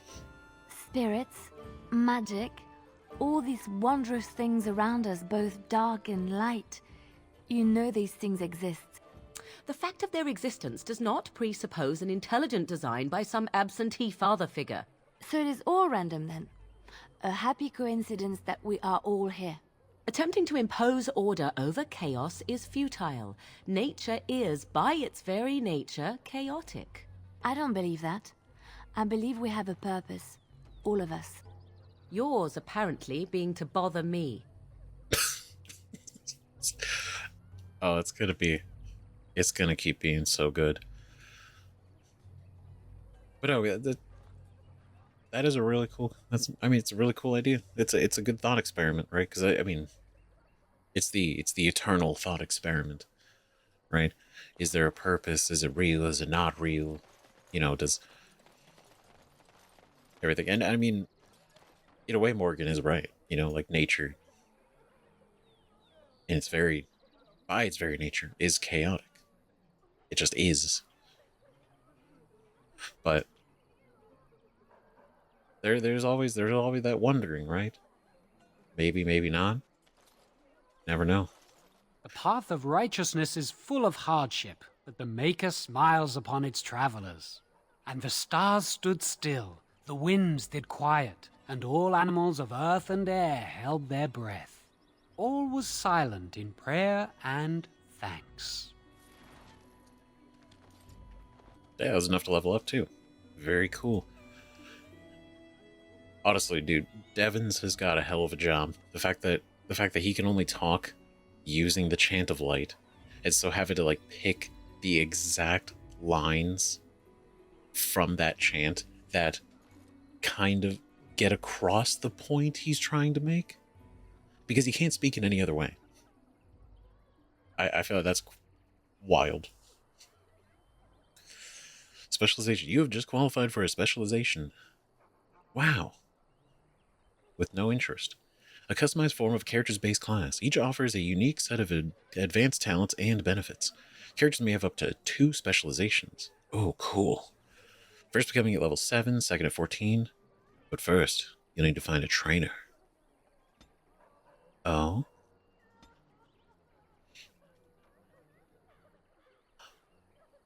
Okay, so we have a specialization point, but the thing is we need a trainer. So we need to find somebody who actually can teach us these things before we can actually select them. That's cool. That's kind of neat, because obviously they could just give it to us and like we could learn it and everything. But I kind of like the RP of actually being able to learn it, being strong enough to learn it, and like cognitively capable, but not just like out of nowhere adventuring through Lothering and then suddenly being a Templar, right? I like that you actually gotta connect with somebody, even though it takes longer than just clicking it, right? But I think it's cool. So we'll up the strength and constitution. I guess we'll just keep that spec point until we can use it. And now here are talents. Right, the only other one we can do. Powerful swings. So this is a sustained. Okay. Let's see. While in this mode, the character puts extra muscle behind each swing, getting a bonus to damage, but suffering penalties to attack and defense. Two-handed strength reduces the penalties to attack and defense. Okay. So bonus to damage, but penalties to attack and defense. So... not attack and defense as in penalties to attack and defense. What does that mean? Right? Because it's not a penalty to damage. Does that mean like I miss more? Like I'd probably miss more often? Right? And I wouldn't be able to defend as often? But I do more damage? Is that the idea? I mean, we're taking it anyway. But we'll try it out. We'll see, right? Because it's this and Indomitable we have. This gave a slight increase to attack damage while being immune to knockdown effects. And this is more damage. Bonus to damage. I don't know, we'll see. We'll just have to try it out and kind of learn what it means. There we go, Song of Valor is active. Cool. Okay. Oh. Sure, why? Huh. Don't suppose you're looking to buy something. All right. Okay, one thing I don't know, and I think we'll find out in time, how often these guys restock their stuff.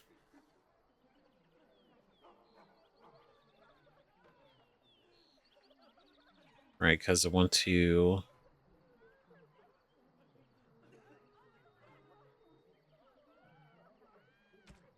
like, we gotta sell some things, right? But I don't really know what to... oh, shit.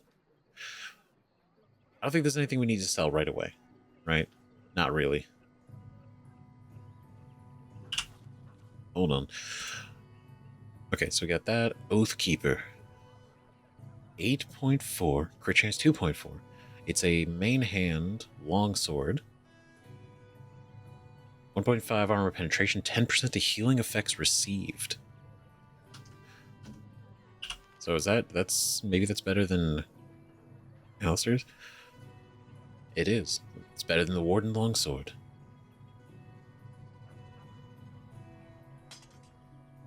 Ooh, that's cool. I like they got different designs. That's nice. We like to see it.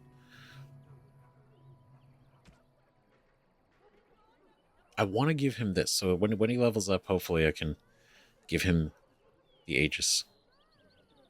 Right, because that's an actual improvement.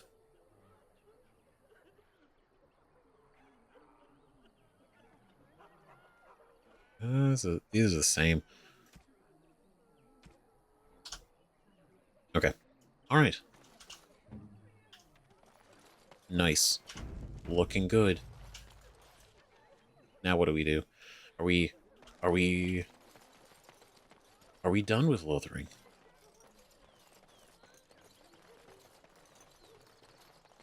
Right, because I want to go... we're going to go over here. Right, Morgan. We're going to make another...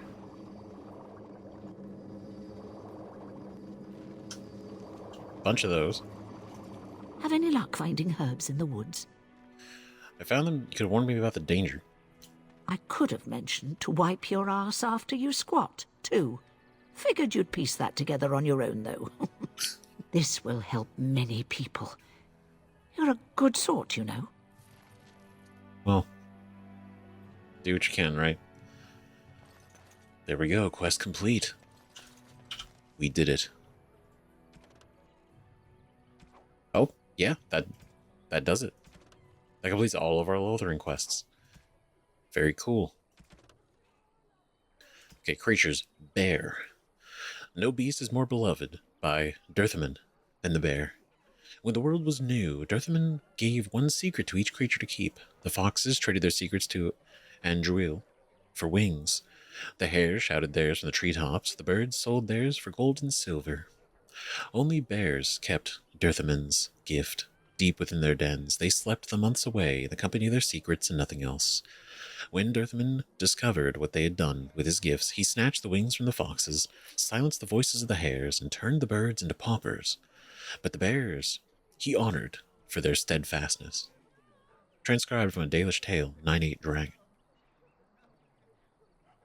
That's cool.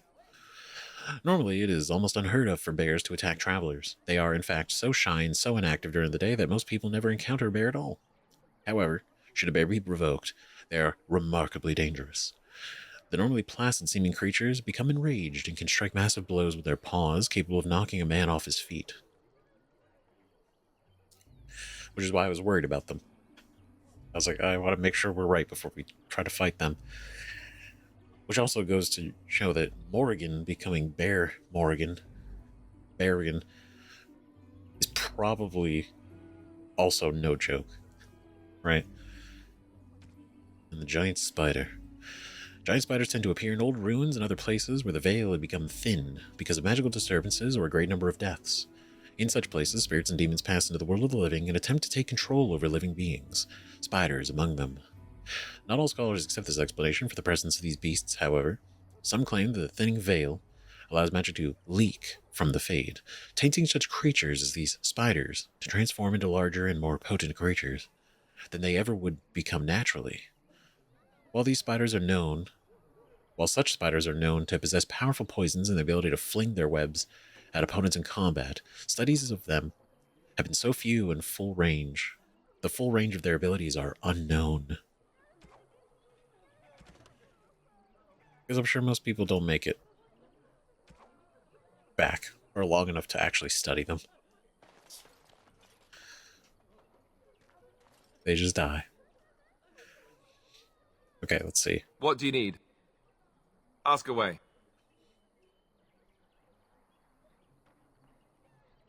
Right? Ooh, okay. So, let's see. We asked these already. Right? Can you teach others to be a Templar? I suppose I could. But I really would rather not. When the Grand Cleric let Duncan recruit me, she made me swear never to reveal Templar secrets outside of the Chantry. I'd rather not go back on my word. You know, it's not so much for the Grand Cleric. It's like if you genuinely don't, if this is like your honor kind of thing, it's like, okay, that's fair. Right, very well, I respect your word. You don't think this is important. But what if I ordered you to do it? Okay. You don't think this is important? Very well, I'll respect your word. Ask me later, perhaps. Maybe I'll change my mind. This is not something small you're asking, after all. No, of course not. Oh, he approves. Cool. Oh yeah, I guess because our specialization could be Templar, so he could technically teach us. Theoretically, he could teach us how to be a Templar. That's kind of cool. I don't know if we want to be a Templar though, but I think it's interesting that we could. What do you wish of me? Let's see. Let's go something personal, or maybe this is better for camp, like she mentioned. We are hardly alone, so privacy is not an option. It is your question, however. Ask what you will. Now we're just gonna leave that. Yes. Okay. Let's see. I'd like to talk. Well, here I am. Ooh. Here we go. What was life like in the Chantry Cloister? Quiet. It was a life suited for contemplation. In the cloister, away from the fuss and the flurry of the cities, I found peace. And in that stillness, I could hear the Maker. But it was not perfect. Some of my Chantry fellows were condescending. That is the nature of religious folk, I suppose. Damn. Condescending? How so? Yeah, they tend to be self-righteous.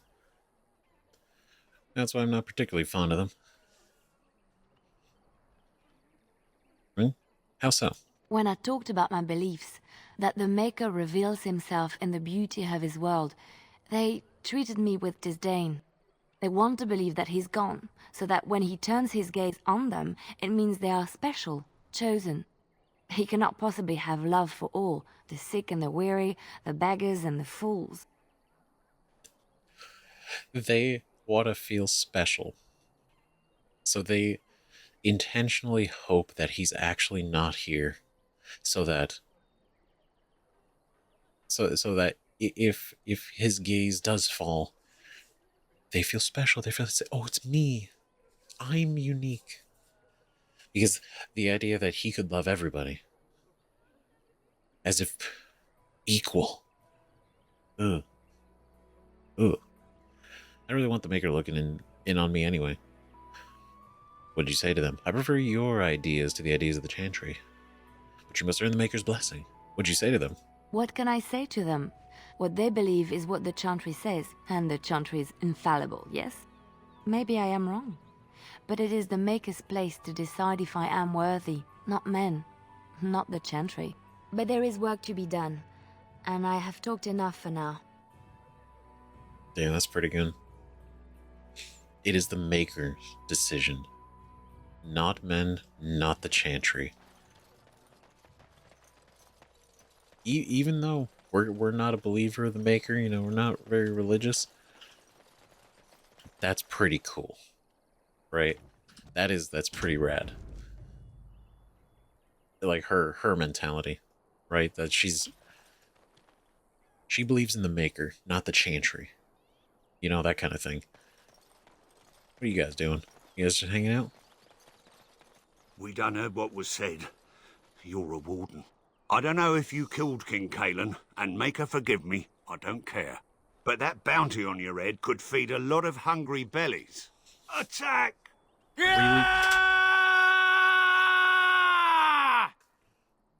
Really? I can't believe it. God damn it. Really, God? You gonna do this shit right now? I don't want to go kill a bunch of fucking refugees, but now it's in self-defense and... Oh, God. Okay, so... I think I'm going to switch this out.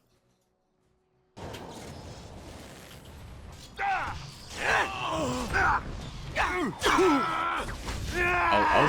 God. Okay. Damn, that was a good stun. Holy shit. You! I tried to be merciful! Oof.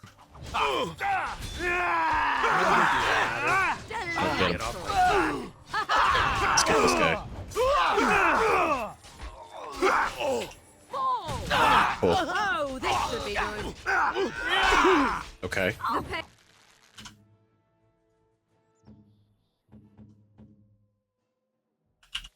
We'll go in here. Okay, he's doing okay. We're gonna do this. You will learn to fear me. All right. Okay. This'll be. You lost me and you got him. have some glory. No, we'll take this guy first. He's almost dead. I never liked this part. I am your death. Oh, be careful! Brilliant! We didn't die. In fact, nobody died. I mean, they died. That's actually really sad. They didn't have to do this. That's... God damn it. I know, right? Like, the bounty on us could definitely do that, right? It's a lot of money. It's fucked up. I wish we didn't do this. Shouldn't even have to do this. But honestly, considering how many of them there were, and nobody died. Nobody died. We got a little close there at the end, but for the most part, we did it. God damn. But I mean, at this point, I think we're good to leave. I don't know what we do, but I know what we should do at least. Let's go to camp. That should be at least the first thing we do.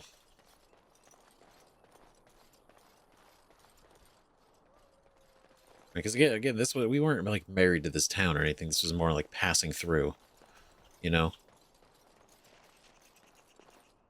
Oh, quest complete. Oh, you've traveled past Lothering and are now on the Imperial Highway, which runs through all of Ferelden. The highway will take you to the various places you need to go: Redcliffe, the Bristling Forest, Magus Tower, and the Dwarven City of Orzammar. All right. Gather your party and venture forth.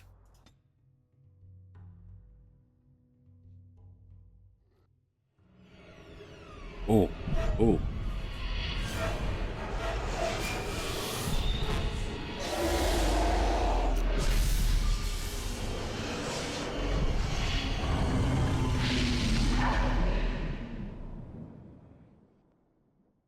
Huh. Well, that certainly was a dragon. Standing over all those darkspawn. It's a lot of darkspawn. Bad dreams, huh? Oh shit. It seems so real. Must've been something I ate. Why are you bothering me? I'm fine. It seems so real. Well, it is real. Sort of. You see, part of being a Grey Warden is being able to hear the Darkspawn. That's what your dream was, hearing them. The Archdemon, it talks to the Horde, and we feel it just as they do. That's why we know this is really a blight. Oh shit.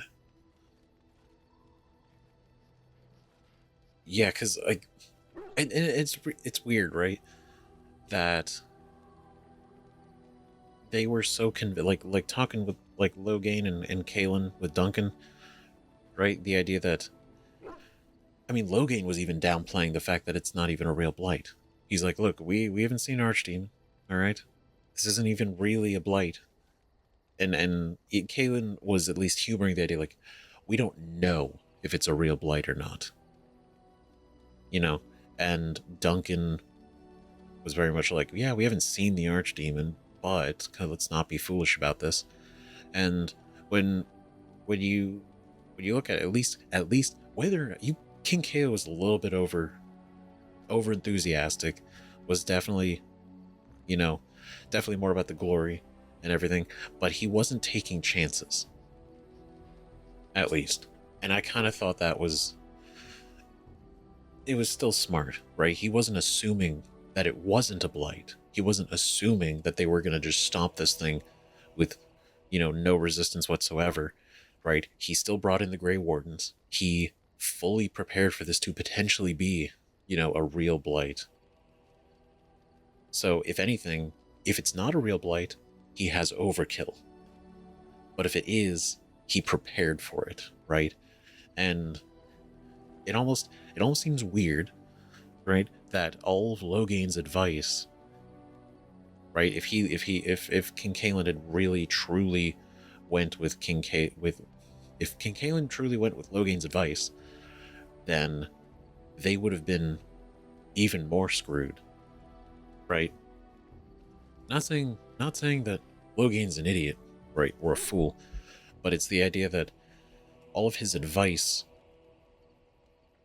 would have been really bad to follow for this, like, especially like Ostagar, everything we saw happen, right? And it's like, could they, again, the big question is, could they have won if he didn't pull out? I don't know, maybe, right? It's not like we were truly crushing it down there before, but it's the fact that, I don't know, it seemed at least King Kaelin was at least taking it relatively seriously, that it could possibly be worse than it is. Even if his mindset was more of the,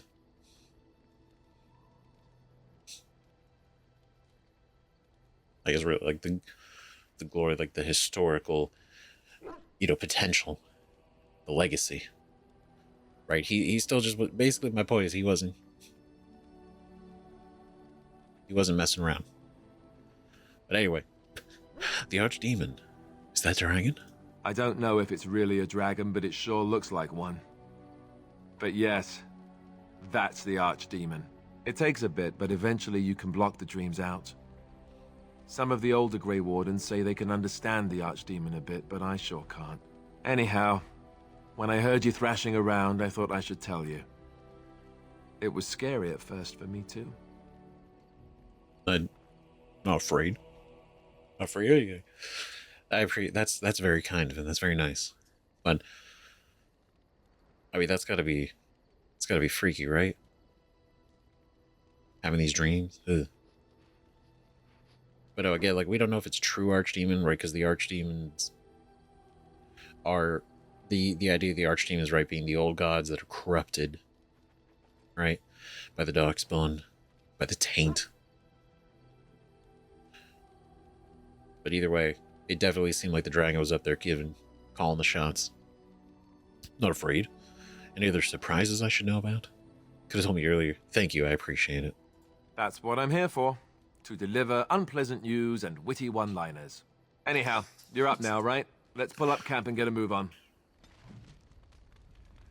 That'd be great.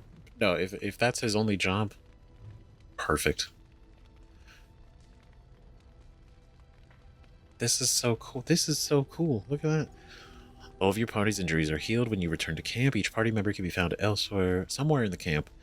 Make it an ideal location to hand out new equipment, gifts, and talk. Great. Oh yeah, they're out of our party. This is so neat. This is cool. Our own little campsite. What's up, Gale? Oh, why, you little... What? You just jump at the sight of your own shadow again. Are you harassing my dog? What? Your furry friend here took offense at me getting near his food. He snapped at me, look. Please look. Yeah. Oh my god. There's hardly any blood drawn. Still, he shouldn't have. Just a warning. Could have taken a hand off. Good boy. Teach that silly Alistair a lesson. Bad dog. That's not very nice. Well, he is a war dog. I don't know. Why were you near his... like... If he's eating... You know, it's like, okay, resource guarding and all that, but...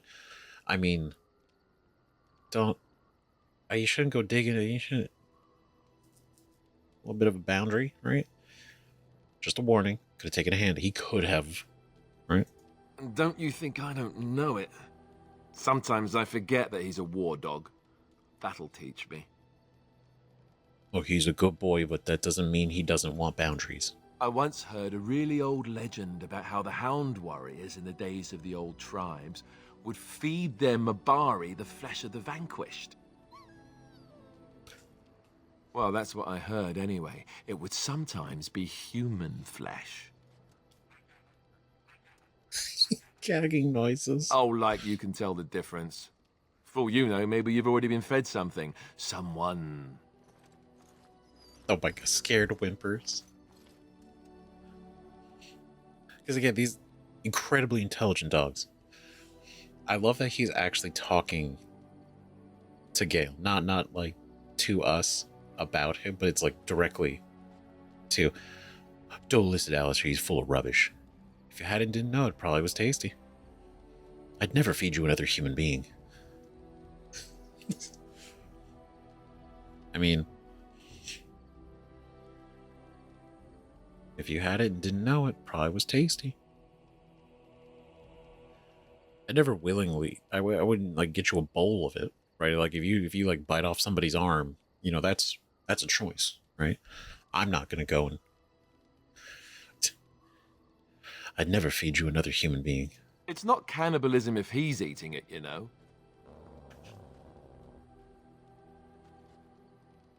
Oh my god. I love these. This is already great. Look at what your fool dog placed in my pack. He wags his tail. A putrid, half-eaten hare is not something a woman wants to find in her unmentionables. Oh no. Look, he was a gift, okay? He was a gift for the family. It's the thought that counts. He means well. Can't be stinkier than what normally goes in them. I think he thinks you need more meat on your bones. Why doesn't he share his food with me? It's the thought that counts, right? He means well. The dirty mongrel can have this back. There. And tell him not to do it again. Don't do it again. You're a warden, not a nursemaid. You heard the lady. It was a gift. You can't just throw it away like that.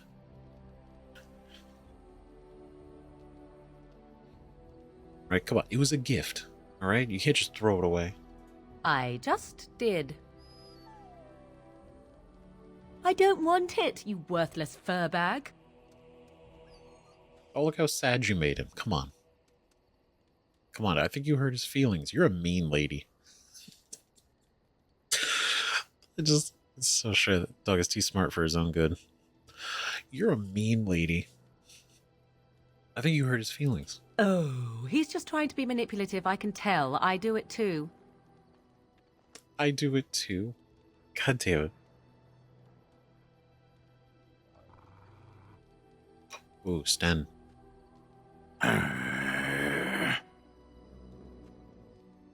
Vicious growl.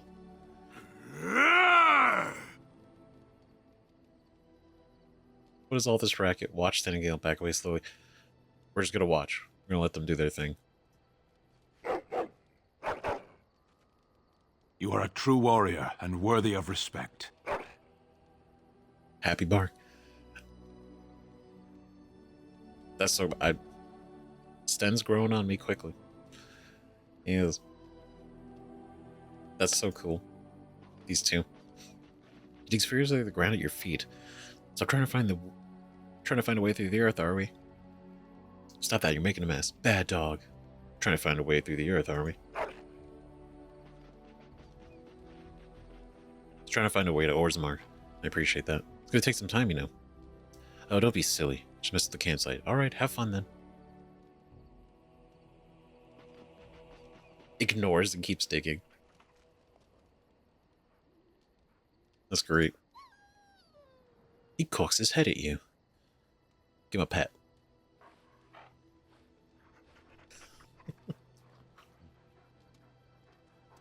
See, just because he's a war dog doesn't mean he can't be a good boy.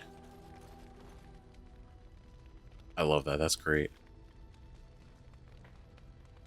Levi Dryden. What the hell are you doing here? There's other people here? This isn't even just our campsite? It's a lot of cheese. Is it yours? Yes. It's a lot of cheese. Well, here I am.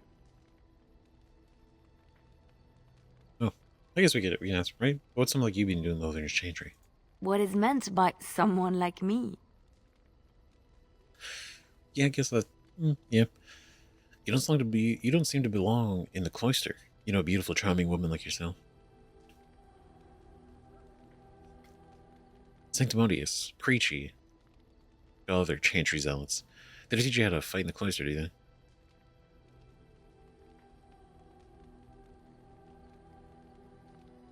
Look, we can't immediately go after every single one that shows up. Why?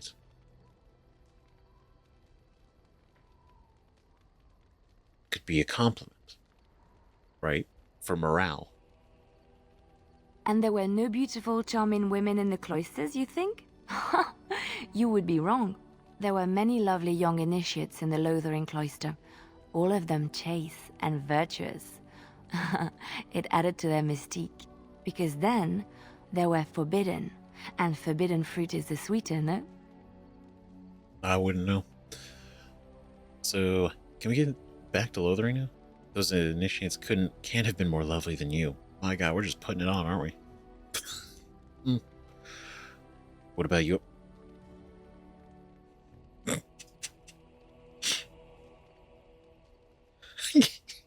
I can't even.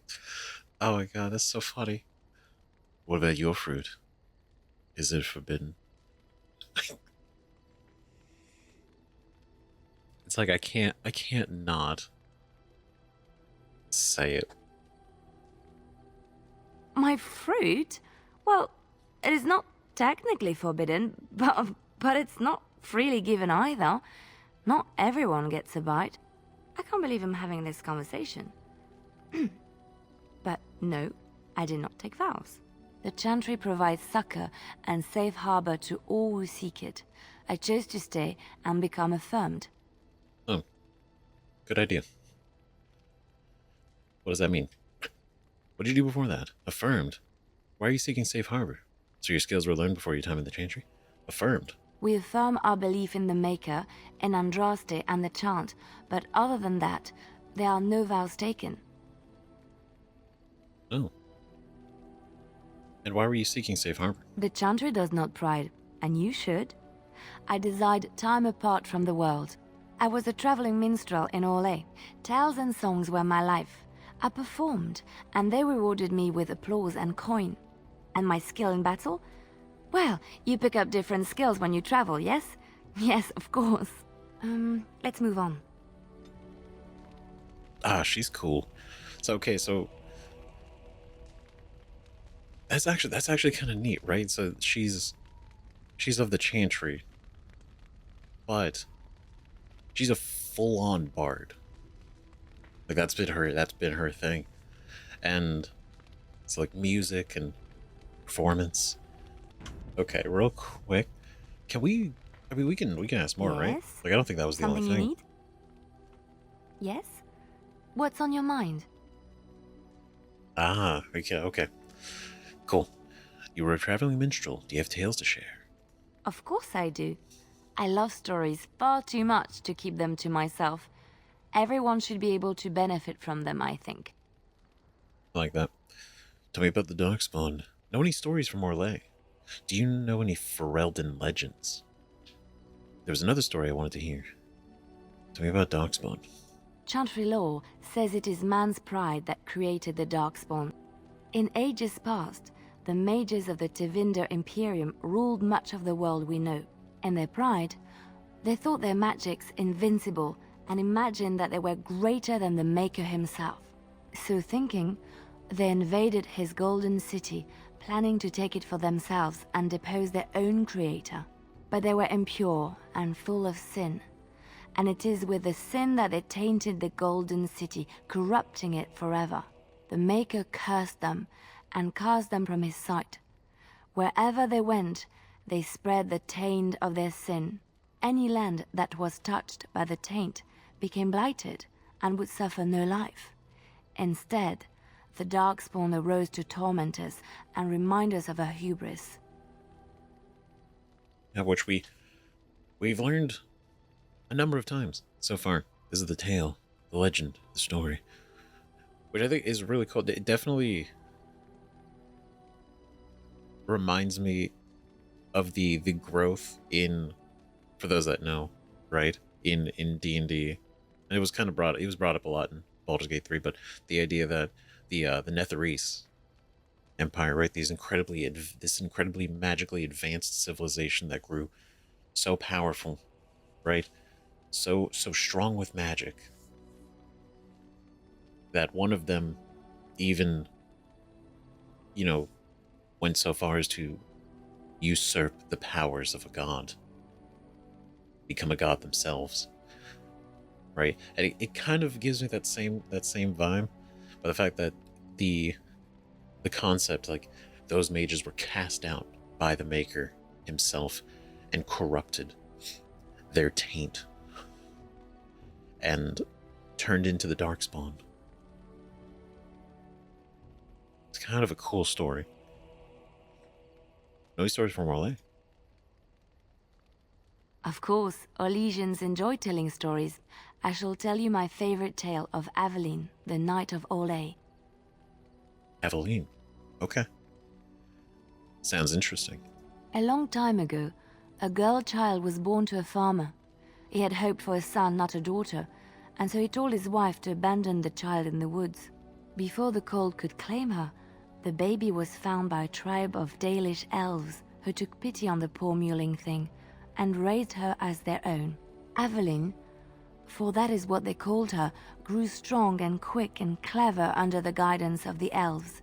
She learned to wield the sword as well as any man, could kill a deer with an arrow at 100 paces, and was as graceful on the back of a horse as she was on foot. It was very cool. Damn, I mean, fucked up, right? Dude's like, I want a son. You gave me a daughter. Put it out in the woods. I don't want it.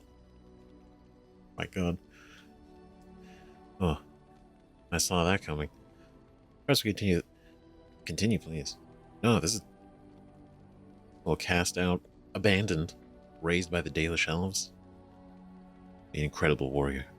Avelin's Dalish guardians saw that she could easily best any Orlesian chevalier in battle, and wanted to show the cruel humans the child they had left to die. They bestowed upon her a fine horse and armor, and sent her to prove herself to her people in the grand tourney.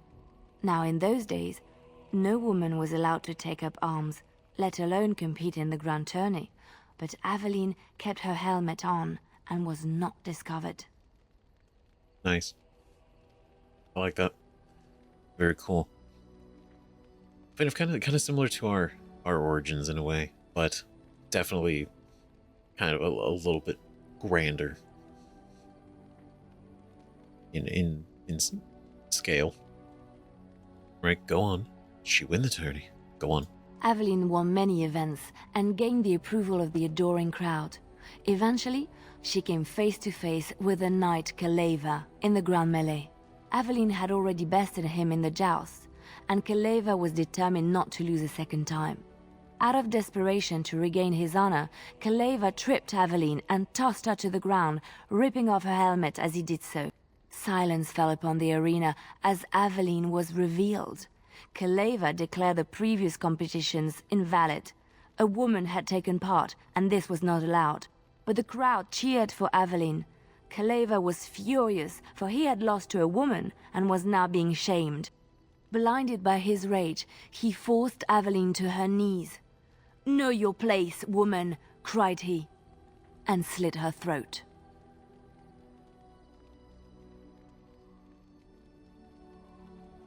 Oh. I was hoping for a happy ending. Yeah. Yeah, that became a real fucking downer. Okay, fuck this guy. Oh my god. What? Know your place. That's fucked. Oh god. So angry that he got bested by her. I was hoping for a happy ending. That's terrible. The son of the king, Prince Freyan, was present. He recognized Aveline's skill and bravery and began to see the injustice done to the women in his land. When he was made king, he rewrote the laws of Orlais so that women could also become chevalier. He honored Aveline and knighted her after her death. And to this day, any female who is knighted reveres Aveline the Brave, for she is the patron of all women chevalier. You know, it's kind of badass, actually. That's really cool. Like, that absolutely fucking sucks that he did that to her. Like, she died. That's such dog shit. But that's cool that when he became king, he recognized this. Right? Because, I mean, like, historically, it's not inaccurate. Right? But, I mean, it's like if she wants to compete, let her compete. If it's like, okay, well, if she's not gonna, if she wants to compete, you know, why stop? Why stop her? Right? Why stop them? If they want to go toe to toe in the arena, right? But damn, patron of all women chevaliers. Do you know any Ferelden legends? I know one, told to me by my mother a long time ago. It always chilled me to the bone. Maybe you have heard of Flemeth? I heard a thing or two. Yes, I have heard of Flemeth. Flemeth. Morgan's mother was called Flemeth. I met a Flemeth in the Kokari Wilds.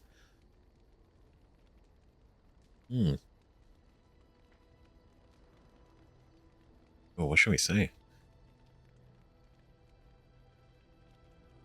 I mean, I don't know if we want to straight up throw out Morgan's mother, but I met a Flemeth in the Kokari Wilds. Are you sure? Was she the Flemeth of legend? Flemeth, the devourer of men? Flemeth, mother of witches? Flemeth, demon-touched, who dwells in the mists. There's a lot of cool titles. She didn't really introduce herself as such. What does it matter? She didn't really introduce herself. She looked like your average old woman. Probably just had the same name. She didn't really introduce herself as such. Ferelden mothers scare their daughters with talk of Flemeth. They say that if you're bad, Flemeth will spirit you away and bind you to her forever. They also say that Flemeth mourns her lost beauty and will steal yours through your looking glass if she catches you. Damn. Mourns her lost beauty. I guess it's been a while since she's had a looking glass, if that's the case. Tell me the whole story. Flemeth was once beautiful. I don't have time to discuss Flemeth right now. You know what? Tell me the story. Flemeth's beauty was known throughout the land. She had hair like unto a moonless night, skin as pale as winter's first snow, and eyes as beautiful and perilous as the sea. When she came of age, she came to the attention of the Lord of Highever, Conobar, and he took her for his wife. Conobar soon learned that his young bride had the gift of magic. He kept this a secret, for he feared that she would be taken from him. Flemeth stayed with Conobar for some years, and with his blessing, she practiced her art. And then one day, a young poet named Osen came to the castle. Flemeth was captivated by Osen's voice, and he by her beauty, and they fell in love. They fell in love. What happened then? Ooh, the plot thickens. This is... yep. Ooh, the plot thickens. Flemeth longed to be with her true love, and she and Osen fled from Conobar's lands, seeking refuge in the Kokari wilds with the Chasing tribes. They lived there happily for many a year, till the day Flemeth received news that Conobar was dying and longed to see her face one last time. Flemeth's heart swelled with pity for the man who once was her husband, and begged Osen to return to Conobar's side with her. But when Flemeth and Osen entered Highever, they were captured by Conobar's men, and Osen was slain in front of Flemeth's eyes. Flemeth was imprisoned in the highest tower of the castle, there to await Conobar's judgment on her. Distraught at the loss of her love, Flemeth plotted revenge against her husband. She summoned a fey demon, intending for it to wreak vengeance on Conobar. But a spell went awry. The demon possessed Flemeth. Turning her into an abomination, the halls of the castle ran red with blood as Flemeth slaughtered Conobar and all his men. The last of Flemeth's humanity melted away, and at dawn, she stole back to the wilds to plot and scheme for 100 years. They say she took to her side many Chasing men, and with their help, begat her daughter witches, who even now prowl the dark places of the Kokari wilds. What a cool story. Right. We read the gist of this, right, in the Codex, but it's really cool to actually hear it be told to us, right? It is crazy. The fact that she cared, right? Because Conobar being husband and everything, but then she fell in love with Osen and ran away, right? And then was captured on the return, and immediately Osen was killed. So, like, to an extent, it's like I can understand Conobar's, like, that was his wife. His wife ran off with somebody. So it's like he's justified. I feel, right, that he's pissed. But damn, man. And then, yeah, her summoning a Fade demon, and it just all go in a mess. Oof. God damn. There was another story I wanted to hear. Which one? Ooh, do you know anything about the Dalish? What do you know about Andraste? Do anything about Dalish? I have heard a little about how the elves gained their freedom from the Tevinter Imperium. When Andraste began her exalted march against the Imperium, The elves joined her cause to fight their masters. The great elven leader, Shatan, born in captivity, rose up to lead his people. He foresaw a future where the elves were free. Shatan was killed when Andraste was betrayed, but the elves continued to fight, eventually breaking free of the Imperium. The elves claimed the Dales in the south and settled there in a land of their own. It didn't last. Damn. The elves lived in the Dales for centuries. They resurrected the worship of the elven gods and would allow the building of no chantry. This angered the chantry, and the hostility between the two factions finally broke out in open war. The chantry says the elves struck first, but I do not know whether to believe it. The chantry declared a holy exalted march against the elves, named for Andraste's similar march against Tevinter. During the exalted march of the Dales, the elven cities were sacked, and the elven state completely dissolved. Some of the elves bitterly accepted their fates and surrendered to human rule, living in the human cities as second-class citizens. But others, still fiercely proud of their heritage, refused to bow to the humans, and instead became homeless wanderers. They were the elves of the Dales, the Dalish. And that's where we get the term. Oh, that's in... Okay, because... Elves of the Dales. The Dalish. Wow. Wow, that's fucked up, isn't it? Basically, they agreed, some of them agreed, to be ruled over by humans and treated as second-class citizen slaves. And then those that resisted the Dalish. They said they were pissed that they did not want a chantry. They were like, the audacity. How dare you? Damn, it to create like a whole march on that. That's... Jeez. Oh god. Damn. I mean, we're gonna meet the Dalish, so it's good to have this kind of background on them, understand where they're coming from, where they're at, right? Man, what do you know about Andraste? Andraste was the Maker's chosen. The Maker had long since abandoned the world when the sound of her singing turned his ear. Beauty, grace, and wisdom enraptured him, and he offered to take her from this flawed world to become his divine bride. But Andraste had an earthly husband and would not forsake him. Instead, she beseeched the Maker to return to his people once more. So earnest was her plea that the Maker was moved, and promised that he would create a paradise on earth if all abandoned their false gods and turned once more to him. And this is why Andraste began her exalted march on the idolaters of the Tevinter Imperium. The Maker granted her his powers with which to smite her enemies. Andraste brought the Imperium to its knees, and her victories converted many to the worship of the Maker. God damn. Okay, so this... I see. Understanding. So, it's an interesting circle, right? The Maker created all of them, created her. Then he's like, damn, this one in particular, she's incredible. And basically empowered her to spread the word, right? To worship the Maker again, and then he would then come to create paradise on earth, right?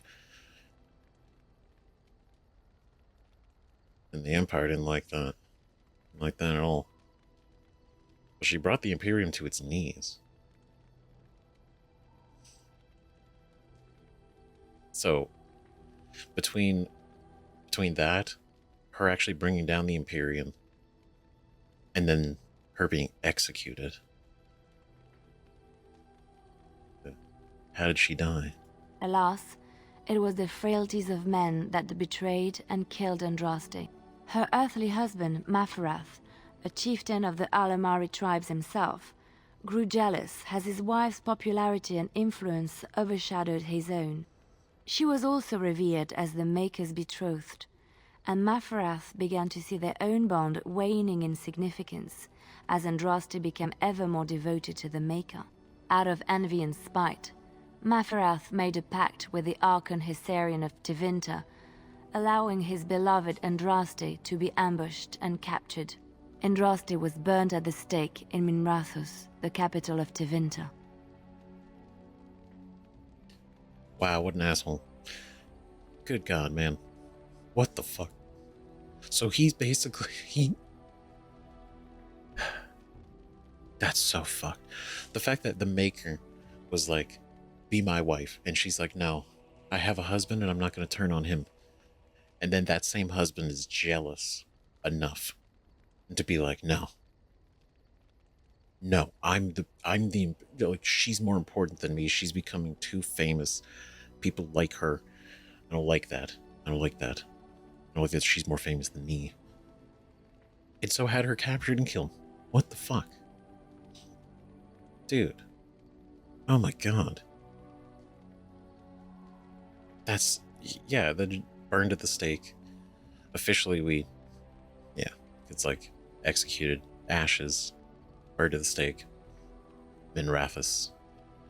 Why did the Maker not save her with his power? I have thought on this too. Did he withdraw his sight from her at that moment? Where were all the powers he bestowed upon her? This question has come to me many times, and I have no answer. Perhaps there was no way for Andraste to return to the Maker but through her death. We will never know for sure. Ah, man. It is one of those things. It's like, why? Why not? What happened?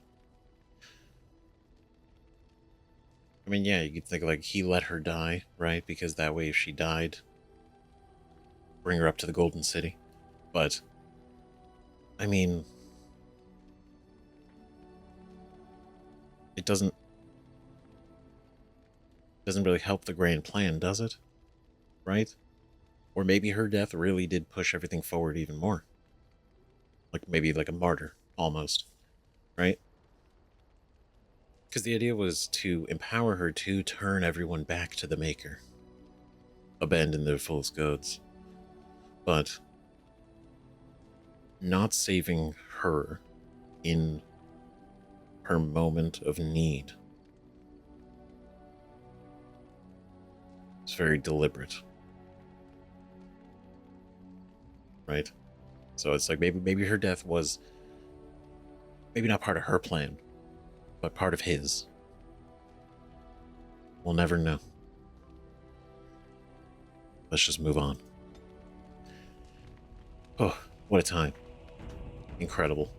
Very cool. I like that. Story time with Leliana. What do you need? Ask away. Okay, no. Okay, we're good there. Sten, my man. Yes. Where do you I am hardly surprised.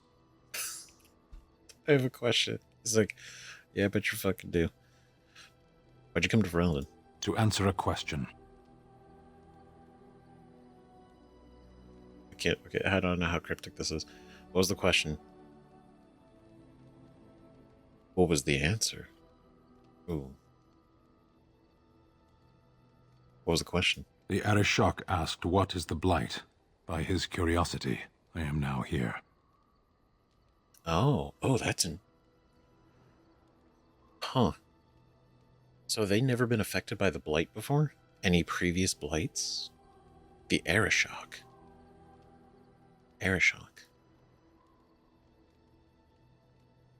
So it's like your boss, like your general captain, something like that. By his curiosity, I'm now here. What's an Arishok? The one who commands the Antam, the body of the Kunari. Oh. Okay, so he's like up there. The Antom. Some cool terms. So he's your king. Kunari have no kings. Okay, so not exactly a king, but... So what do you have then? Little patience for endless questions. Okay, I'm sorry. I'm sorry. I just... okay. Let's see. Don't you have to report back then? Did you find the answer to his question? Why would the Kunari care about the Blight? Did you find the answer to his question? A portion of it. Alright. I feel at some point I'm going to ask too many questions. What was the answer? Were you not at Ostagar when the army was overwhelmed? That is your answer. Ooh, yeah. Okay. So that's... Okay, so he gets it. He gets it. So he's going to report that back. That it's pretty bad. Why would the Kunari care about the Blight? Why do you? Reason. Alright. It could destroy the world. It's a threat to Orzammar. I'm a Grey Warden, it's my job. Honestly, in a way from our situation, fuck Orzammar. Like, realistically. Like, what has that ever done for us? Honestly, all things considered. It could destroy the world. Do you think the Kunari live on some other world, then? He's right. He really just has no dumb questions, right? Is like, why would the Kunari care about a Blight? It's like, because it can affect them too. He's like, yeah. I shouldn't have to tell you that. Like, you can deduce this on your own. Do you think Kunari live in some other world then? Nah, he's good.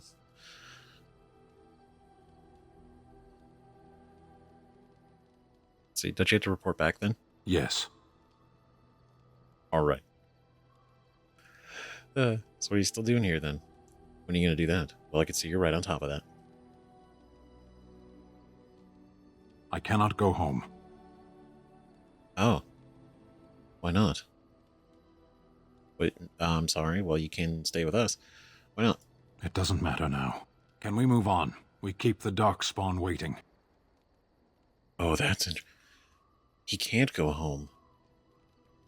So even though he has the answer, which he confirmed, he's like, did you not see the massacre at Ostagar? He still can't go home. Why? Why can't you go home? As you wish. Do they not want you there? Or you know... Oh my god. 9? Oh, he hates me. It's neutral, but he don't like me. He does not like me. Kunari. Oh man, if only we could be honestly, I don't regret picking Dwarf, but it would have been a really hard fight between picking a Kunari if we could, or the Dwarf. Not gonna lie. Damn, not great approval. Mine is not bad. He's even harder he's harder to please than Morrigan. God damn. Oh, jeez. Oh, he's got this... Yeah, he's got something building together over here. This is nice. It's a lot of potions. It's good fire. Good fire. How's it going? What do you wish of me? Well, let's not get into that yet. If you must. Did you grow up in the wilds? Have you ever been hunted by the Chantry? Slothwardchi. Have you ever been hunted by the Chantry? You are very cute to ask so many questions. Wait, is that sarcastic? Wait, hold on. I'm glad you think so. And you're evasive. You have to answer if you don't want to. Really? Perhaps we should be wrapped in ribbons and adorned with flowers. So cute are we, too. My mother has been hunted from time to time, yes, by Templar fools like Alistair, which should tell you how successful they generally were. Flemeth made a bit of a game of it, in fact. The Templars would come again, and she would look at me and smile and say that the fun was to begin once more. So it was a game to her. Fun? You found it fun? You really had no trouble with them. Feel sorry for the Templars. They came with as much swagger and arrogance as they did self-righteousness. Pity them if you wish, for they held none for us. Flemeth would warn them, once. 'Twas a warning they inevitably failed to heed. And then the true game began. Often Flemeth would use me as bait. A little girl to scream and run and lure the Templars deeper into the wilds and to their doom. Ooh. Damn. But to be fair, she did warn them. She does warn them first. And they're like, nah. Plus, he's used bait to actually kill them all. Surely more would have followed. Plus, he's used bait. 'Twas a game, and I a young girl. If I didn't get to play, I would have been very upset. Thankfully, the wilds is a vast place.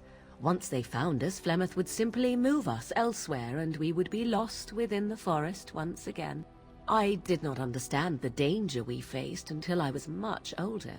I had never heard of apostates or maleficarum. I guess she was a child. So,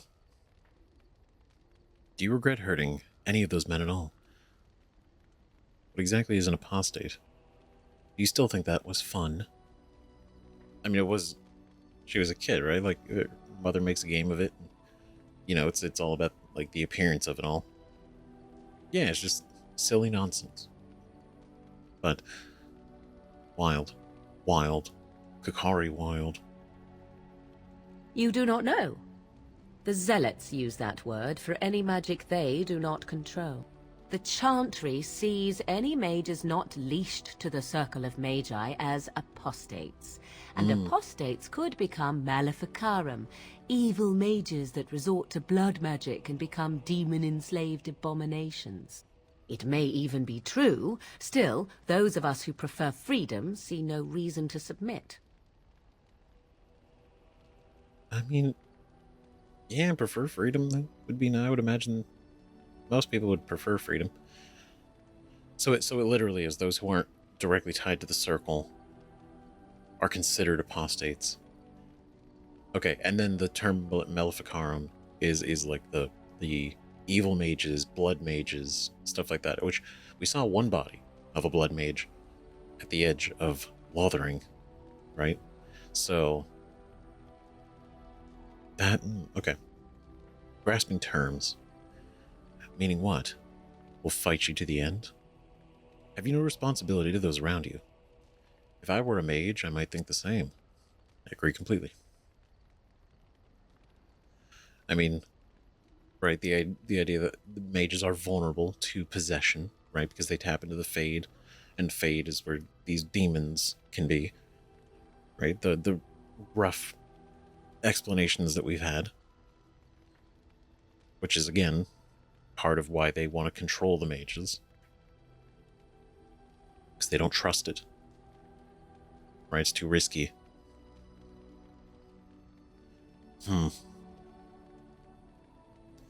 But I feel,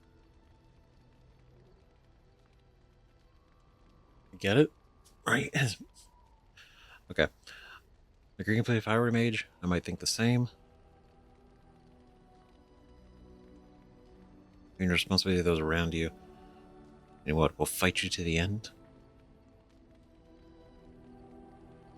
Still, those of us who prefer freedom see no reason to submit. I mean, Fire Mage, I'd think the same. Thank you for small favors, then, at the very least. Enough of this talk. Let us return to the task at hand. Yeah, I mean, considering our history, our position, where we were in, the idea that, you know, you're born into something that is essentially leashing you to a lifestyle that you didn't choose, that you have no say in, and what the only other option is to become tranquil, right? And then you can be free. But then at that point, you don't even know. Like what freedom, you don't even know the feeling of freedom. You don't even know the want to be free or anything anymore at that point. It's such an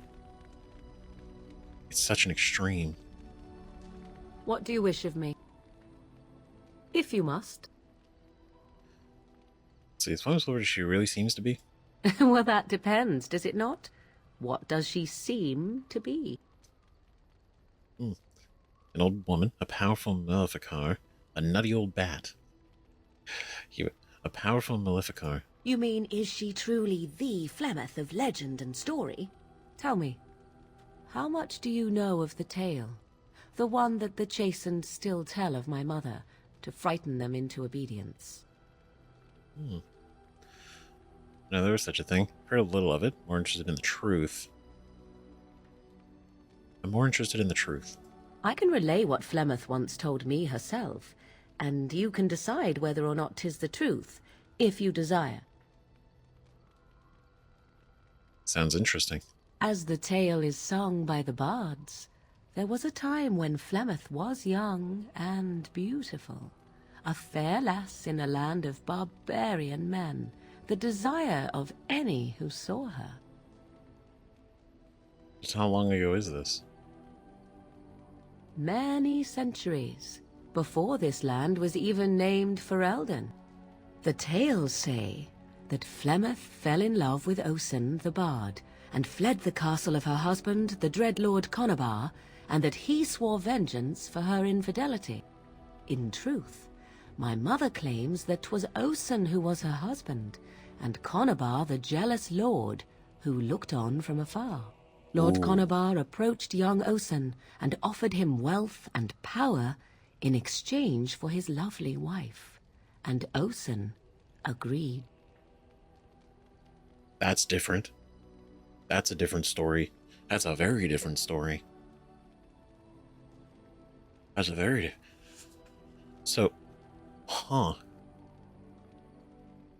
And of course, if Lord Conabar obviously survived all this, imprisoned Flemeth, and then killed Osen, he would 100% have killed Osen to basically prevent any of the story from getting out any other way. And then Conabar can just manufacture the truth, being that Flemeth was actually his, and she's the one who did the bad thing and left, and Osen was actually, not good. All that. Sold his wife to another man. Flemeth must have been angry. Seems like a fair deal. The fact that he agreed, what a fucking scumbag. He sold his wife to another man. Flemeth must have been angry. The life of a bard is a poor one, and love fades in the wake of hunger. 'Twas Flemeth who suggested the arrangement. All would have been well had Lord Conabar kept his end of the bargain. But he was a foul man who bargained with coin he did not possess. Osen was led off to a field and slain, left for dead. Flemeth spoke to the spirits and learned of the deed, and swore revenge. This is so different. This is so different. Oh my god. So basically, he didn't have the money. He made a whole thing, and then basically assassinated Osen. Oh my god. She spoke to spirits, or demons. But wasn't she now married to a wealthier man? So she truly loved Osen then? Well, apparently to say, love fades and all that implies that the fact that Flemeth suggested it, that's interesting. So at one point she probably did. And then maybe fell out of it, right?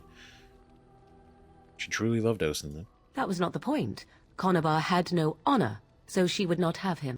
Flemeth begged the spirits to aid her, and 'twas they who slew Conobar. The demon the legend tells of came later. Lord Conobar's allies chased Flemeth, you see. Chased her to the wilds, and there she hid. There she found the demon, and he made her strong. The legends all speak of the great hero Cormac, he who defeated Flemeth and her great army when she invaded the lowlands centuries later. All lies. All lies. This is so cool. It's like we've been told like the tales, the legends, the stories, and then it's like, actually, it's not like that. And again, this could also not really be true. The idea is like, what is the truth? We may never actually know, but it's really interesting. And at the same time, you could say, why would Flemeth bullshit Morgan, right? About these stories? Shouldn't have to. There's no reason to. She's ancient and powerful and intelligent. She doesn't need to make up things. Doesn't mean she has to talk about everything, but of course Flemeth would say that. Which, she never invaded, or he never defeated her? The truth of the matter is that there was never an invasion. As Flemeth tells it, the Chastened never raised an army under her banner, and she never fought with any warrior named Cormac. Cormac led a brutal civil war against his own people, and later claimed it was to vanquish evil that had taken root amongst the lords. Thus, he was hailed a hero. Flemeth was only attached to the legend much later. Perhaps 'twas due to the great war with the Chastened that eventually came, but Mother claims not to know how it began. So you're just making shit up. Making shit up and taking credit for such a thing. Do you believe her version? How is it that Flemeth has survived for so long? The legend tells of Flemeth having many daughters. Are abominations usually insane horrors? Interesting story, thank you. Sounds all like hogwash. Do you believe her version? I do not believe everything that Flemeth claims. Oft it seems her bitterness has colored her memories. But on the whole, yes, I believe this tale, if not all. Right, always with a grain of salt with anything, but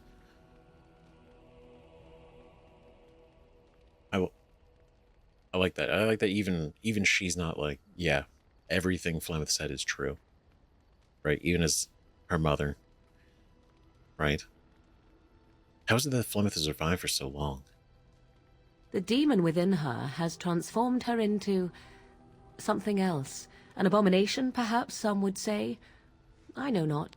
I only know my mother is clever, and she is part of the wilds as it is part of her. But she is no immortal. She bleeds. A blade in her heart would kill her like any other, were it lucky enough to find her. Oh, that's interesting. So wait, so the demon is still in her? Like right now? It's just, the demon has transformed her into something. That's interesting. The legend tells of Flemeth having many daughters. You ask if I have sisters. I have asked of this myself. The stories tell of many witches of the wilds after all, not just the one. And these tales existed long before I did. Flemeth refuses to speak of other daughters, if they existed. So, should I believe I am her first? I doubt that too. Oh, that's interesting. She doesn't want to talk about it. Why? That's weird. Why would she refuse to speak of them? Yeah. The Chastened tell of a falling out between Flemeth and her daughters. They say that one day she hunted them all through the wilds and ate their hearts. It may be true. I have never seen another witch or heard of one. Perhaps one day Flemeth will eat my heart as well. Okay, that's a little... She ate the hearts of her own daughters? That seems a bit unhinged. Why? For power? What? Huh. Perhaps one day flowing through my heart as well. No. No. But never seen another witch or heard of one, so maybe it is. That's kind of... Why? Her own daughters? Aren't abominations usually insane horrors? How often is this usually? Always? If not always, then when is it not true? There are more things in this world and the next than you or I could ever hope to understand. What Flemeth became is a mystery. I suspect, even to her. Yeah. Because, I mean, again, the fact that it was... Right, whether it's the old story where she summoned it, right, and it went awry, or this version, right, where she goes to the wilds and finds the demon and it possesses her, right? She didn't... Whatever it did, it did, right? She doesn't necessarily know what it did. So, yeah. Yeah. So I mean, she could be stronger than we even understand. She could be stronger than she even understands. An interesting story, thank you. Flemeth tells it with far more embellishment than I, but you are welcome. Dare I ask of your own mother? Few are abominations of legend, 'tis true, but I find myself curious nevertheless. I mean, maybe not legend, but, you know, my mother's a useless drunk, if you must know. There's nothing really to say about her. I love her. What else do you want to know? I mean, the thing is, to an extent, I feel for the position that our family is in down there, right? Being castless and just kind of the scum of society, right? But at the same time, you know, she kind of was. Ah, then you have my sympathies for what it is worth. Which is very little, I am certain. It matters not. Let us move on. All right, that's fine. Look at that. Approves. That was a nice cut. That was a lovely conversation. That was cool. All right. Now, we can love our mother.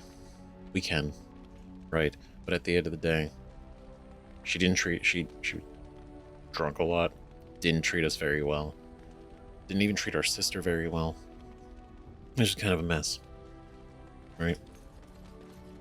Is there anything else? What do you wish of me? We are in camp, so 'tis as good a time as any. Why are you still here? Oh, no. It's okay. I'm not going to ask that. What do you wish of me? It seems so condescending. If you must. Ooh, wait. What do you wish of me? Hold on. Well... If you must. Do you teach others to become shape changers? Just curious. Possibly, if I had the desire to. I do not. Okay. Perhaps you better find the desire then. I should have known you'd be a selfish bitch. Oh my god. Whoa. And why not? I was told to accompany you and to help you, and that I shall. This may extend to the teaching of my mother's skills in time. For now, I simply do not know you well enough. I promise nothing. No, that's fair. Like, I'm not gonna... No pressure. Right? Oh. No shit, these guys are here. That's so cool. Ah, it's good to see you, my timely rescuer. Bodon Fennick, at your service, once again. I saw your camp and remembered the kind offer that you made the last time we met. And is there anywhere safer for a poor merchant and his son to sleep? I think not. I'm perfectly willing to offer you a fine discount for the inconvenience of our presence. How does that sound? Good? Yes? All right, yeah, I like a good discount. You're free stage, just mind yourselves. See your wares, on. Have you been following us? What are you selling exactly? How do we saved them at the edge of town, and then said, hey, if we're going the same way, maybe we can, do something. But what are you selling exactly? Anything, everything, but all of the finest quality. No cheap trinkets here. And my boy Sandal happens to be a bit of a hand with enchantments. Oh, yes. Sadly, it also makes us a target for bandits and the like. If there were spare hands to hire as guards, I would have done so long ago. No, I get you. A lot of cost. But, no, so he's good at enchantments. That's cool.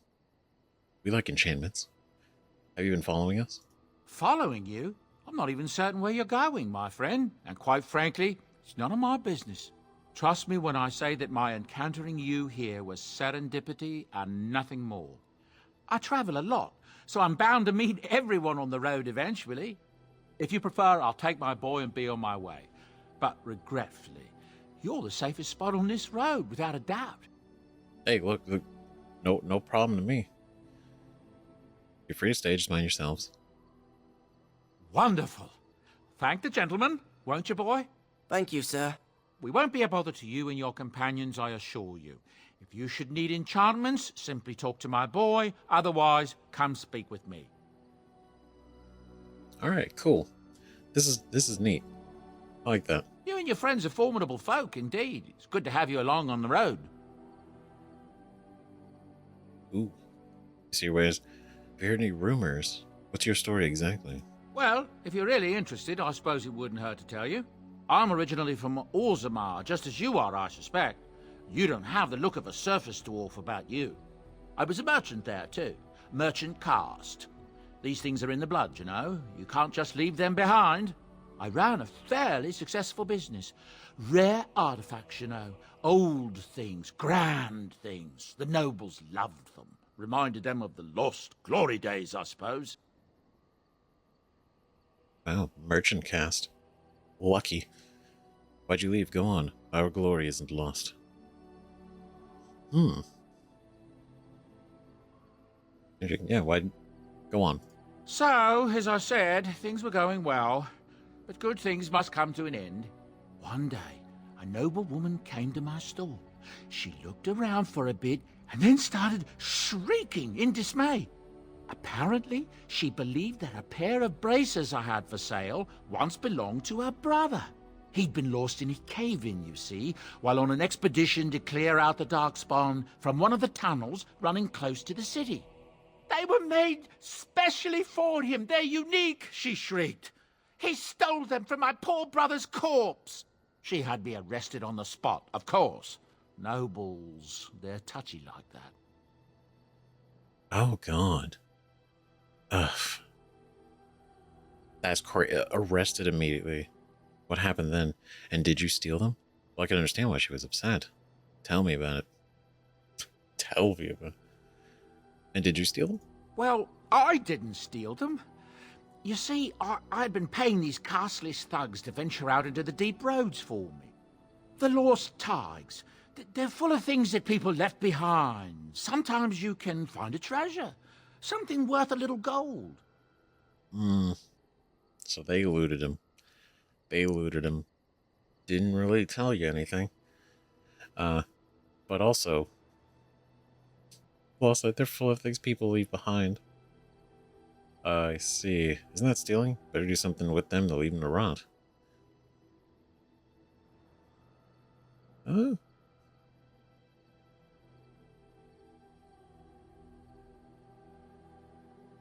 Think.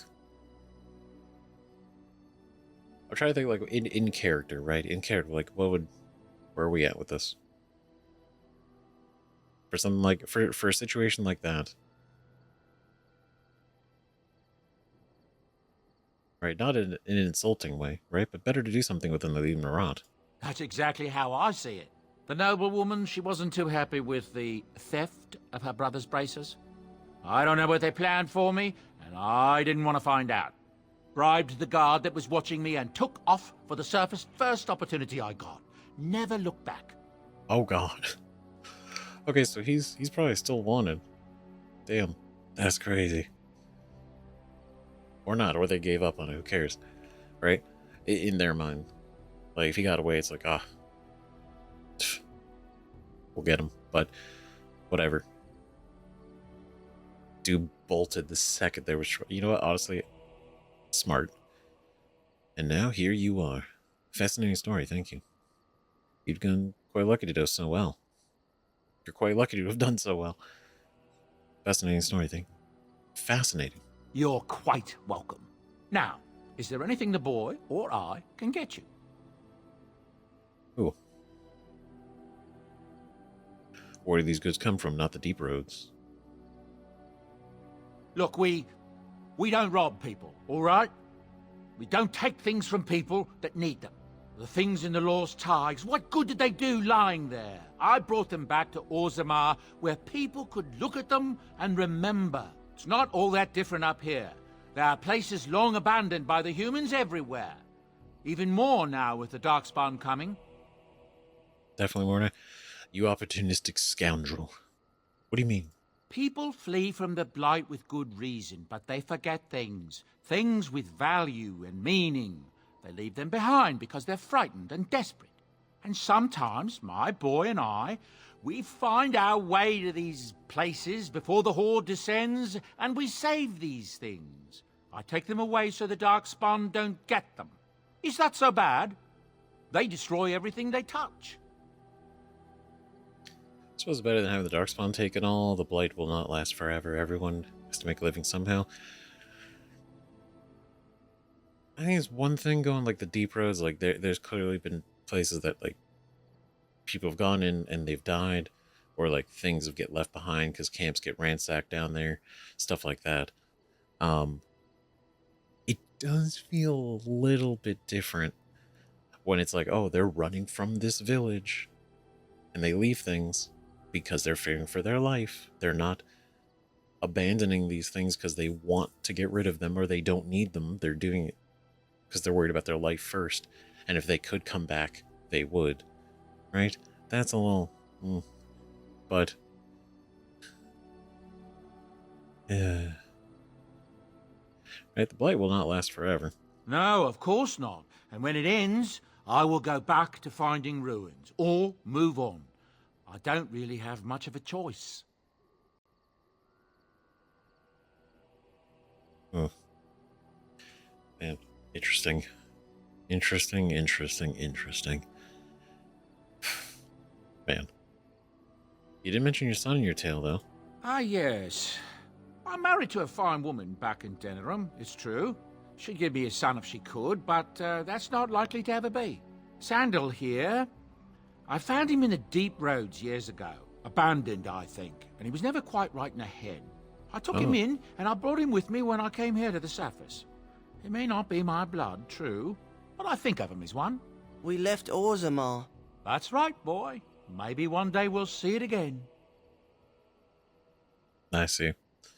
That's nice. That's wholesome. And you found him, saved him, treats him like a son, right? Cares about him, not just like an employee, right? It's generous of you. You got a free helper. Blood isn't all that important. That's how I've always felt. As long as he's happy, so am I. It's not as if I don't benefit, mind you. Turns out the boy's a natural working with enchantments. He might have even been lyrium-addled. I never thought of that before, to be honest. Happens sometimes. He can work an enchantment into just about anything, however, given some time. Could probably open his own shop, if he knew how. Enchantment. Well, he does seem to enjoy it, at least. That's cool. He's got a passion, right? Something he's good at, too. Have you heard any rumors? I don't know what to tell you. Nothing I can think of at the moment. Okay. You and your friends are formidable folk, indeed. It's good to have you along on the road. All right, let's see what you got. I'm sure you'll be pleased with the goods my boy and I have collected. And with your discount. Like a good discount. Oh, wow. Oh, 99? That's crazy. Okay, I definitely want these. Injury kits? Yes. Okay.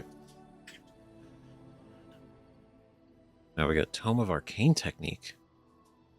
A tome researched by the Imperial Chantry, a Tevinter offshoot of the Andrastian religion that no longer persecutes magic users. The book grants insight into the Fade, increasing the user's knowledge of spells. Tome gives the reader 1 point. Oh, it's like a skill point. That's cool. And same with this one, a manuscript of physical art described by a master and rarely seen outside of the most prestigious militias and guilds. Careful study grants the reader access to additional rogue or warrior talents. Very cool. The Vishal. Vishal? Damn, that's a crazy axe. These are expensive. 131? Oh my god. That's crazy. Sylvan's Mercy. Damn, these are intense. Spirit's Foil, Proving Helm. It's a good helm. The Blood Dragon Plate Helmet. This goes with the rest of the set. Right? Which I think is gone? I don't know. We had the armor at the beginning of the game, right? It was like already in here, but we couldn't equip it, obviously. So after we lost everything, had all of our items taken from us, we never got it back. So I don't know if we can actually get that plate armor again. But it's cool that these are here. But look at that, 38 strength. We can't use it anyway. Look at these. A red steel heavy shield. That's cool. Black metal torque collar. Hardcore. We need some belts. Belts are nice. We don't have a lot of money. These are the runes. Upgrade weapons by enchanting them with runes. So all the enchantment. So we need runes in order to do enchanting. Which we don't have any runes. Except for these two. Right? Electricity damage +1 and +2. That's it. Could buy some runes, but Manual Ranger. Huh, what's this? Where Giant Spiders Come From, Wilderness Companion for Beginners, a book written by an experienced ranger with useful tips. Manual Templar. A is for Abomination, the Templar's Alphabet. A book that explains what Templars do and how they do it. Oh, wait. So theoretically, if I read this book, if I bought this, would this unlock the ability to be a Templar? It feels like that's what that is. Maybe. Let's see, I do want to... We'll keep the long sword. Sell them all. Sell the short bows. Sell the greatsword. And the axe.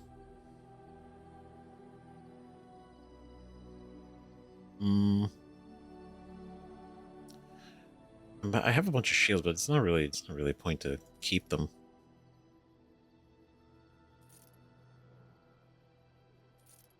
Round shield. I'll keep the large round shield and the Aegis. Chantry robe. Get rid of that. Clothing. Get rid of that.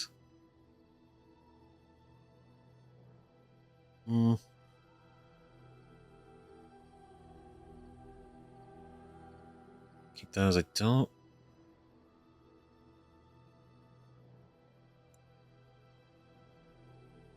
Well, I do some for 22. Okay. So we'll have to come back, because I do want to get this backpack. Eventually. Right? Because we're filling up quick. I gotta buy them when we can. Right? So let's do a little save. And then talk to our boy Sandal. Hello. The boy's a bit simple, but he's rather good with enchantments. One of those tranquil fellas actually called him a... what was it now? A savant. I had no idea such a thing existed. A savant? What a compliment. What enchantments does he do? What's been enchanted on? Let's see. He can fold lyrium into almost any weapon or piece of armor, though naturally some of the more extravagant materials will take more lyrium than others. It's a process that some of the master smiths back in Orzammar will perform, but my boy here is just as adept at it. Isn't that right, boy? Enchantment! And there you have it. The enthusiasm. What's some enchanting done? Enchantment! he's a simple man. Right? He's passionate about his thing. Okay. So we can enchant Oathkeeper. Cool with that. Let's do... It's nothing too crazy, right? There we go. Just like that. That's cool. Simple, straightforward, nice. Enchantment. All enchantable items in the party inventory, including those currently equipped, can be upgraded by enchanters so long as you have runes available. Select the item you wish to enchant and drag and drop those desired runes into the slots of the item. Enchantment? Enchantment? Stop it, he actually... I like him. He's... What do you say? He's a... No thank you. It's like he's a simple boy, alright? We love Sandal. Come on.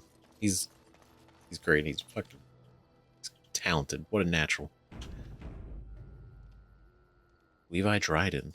You're a hard man to find. Where are my manners? The name is Levy Dryden. Did Duncan ever mention me? Levy of the coins? Levy the trader? Baragor? I've never heard of you. Really? He never told you of old Levy? We've known each other for years. But here I am carrying on while you have a blight to stop. Don't want to waste your time. But you see, Duncan promised that together we'd look into something important for the Wardens. And for me. But poor Duncan's... well, no more. A tragedy it is, at that. But I know he would want his work carried on. His pledge fulfilled. Okay. What promise did Duncan make to you? My family, well, past a bit checkered, to see. Nobles look at us with disdain. My great-great-grandmother, Sophia Dryden, was the last Warden Commander of Ferelden back when the Wardens were known as freeloaders. So King Arland banished the Wardens, and he took House Dryden's land and titles. Oof. Okay, just tell me what I need to know. That's a bit drastic, isn't it? What happened next? Hard to say. After King Arland died, there was a civil war, loads worse than this one. And our family was on the run, hunted by enemies, with nary a friend in the world.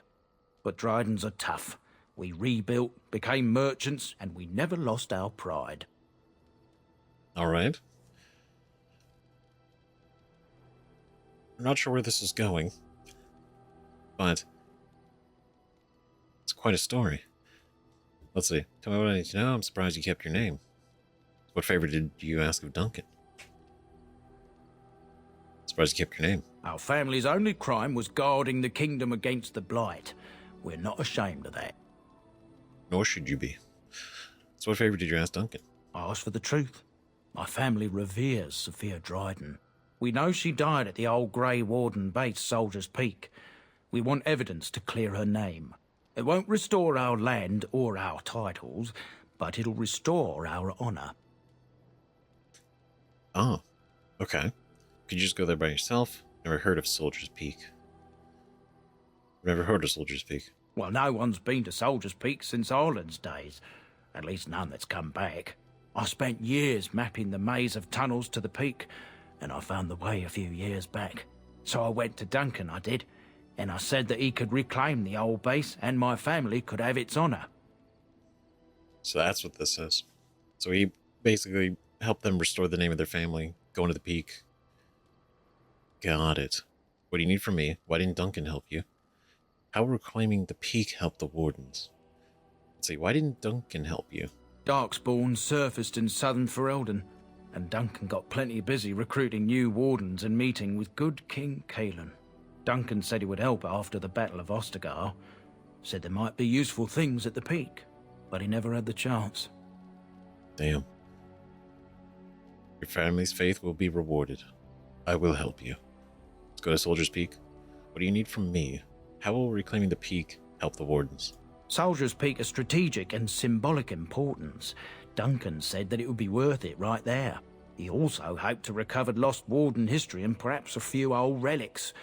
No one knows what's up there now. Okay, now you have my... Okay.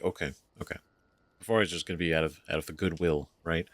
But also the goodwill of us as people, the goodwill of, carrying on the word. I've done it like the Wardens, prompts and their family connection to the Wardens and everything. It seems like the right thing to do. But also Warden history and rolled relics. Interesting. What do you need from me? I can pick my way through the tunnels at the base of Soldier's Peak, but the place, well, they say it's haunted, and it'll be dangerous for certain. Will you think on it at least? Haunted? Old relics? Warden history? Lore? Your family's faith will be rewarded. I will help you. 1,000 blessings upon you, Warden. I'll mark down the location on your map. When you arrive, we'll pick our way through the tunnels together. History of the Dryadens. Sophia Dryden. That's cool. All right. I mean, aside from our other quests, like that's cool. That's going to be really neat. It's going to be really neat to do. That's awesome. Go to the oh my god, it actually has electricity on it. That's so cool. Because we enchanted it. That's awesome. That's such a cool effect. So I wonder, obviously, like, if we like a frost enchantment, it'd be like frosty looking, fiery fire, right? That's neat. That's cool. I like that. But anyway, I was gonna say, so Soldier's Peak. That's gonna be a pretty cool quest. Premium content? Oh, it's down here. After taking through the maze of tunnels that lead to the old Grey Warden base of Soldier's Peak, he wishes to uncover proof of his ancestor. Sophia Dryden was the hero his family always thought she was. Right? Let's see. So, yeah, I guess we can do that when we get to it. Be a cool idea. And then for now, I mean, we talked with everybody. What do I do? What do we do now? Do we just leave?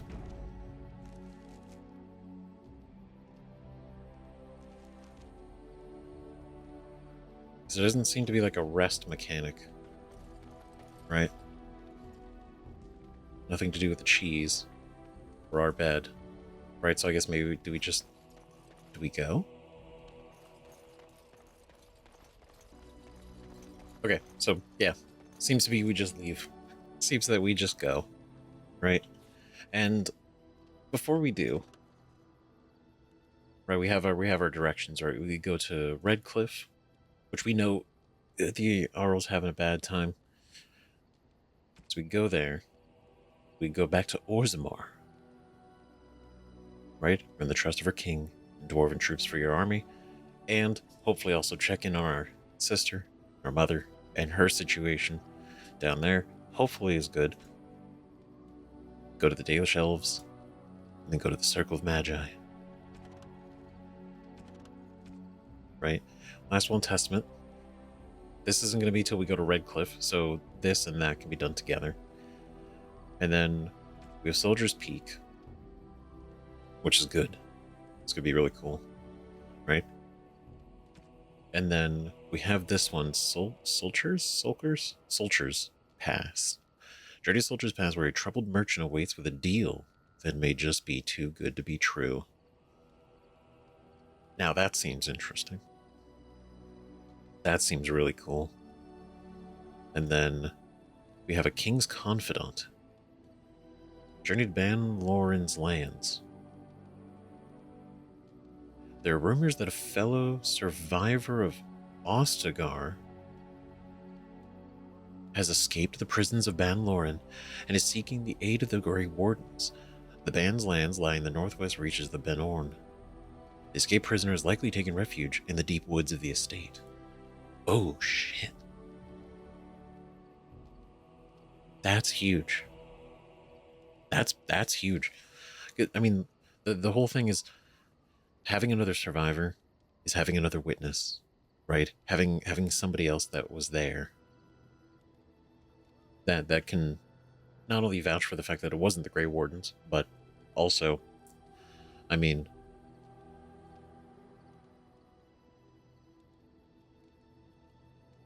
yeah, that's oh shit.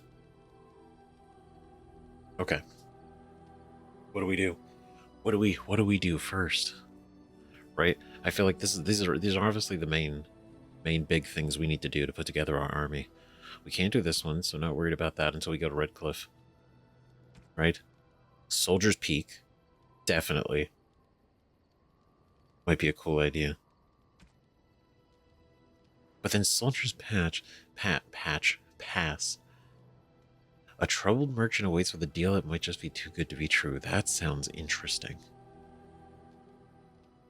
That sounds really interesting.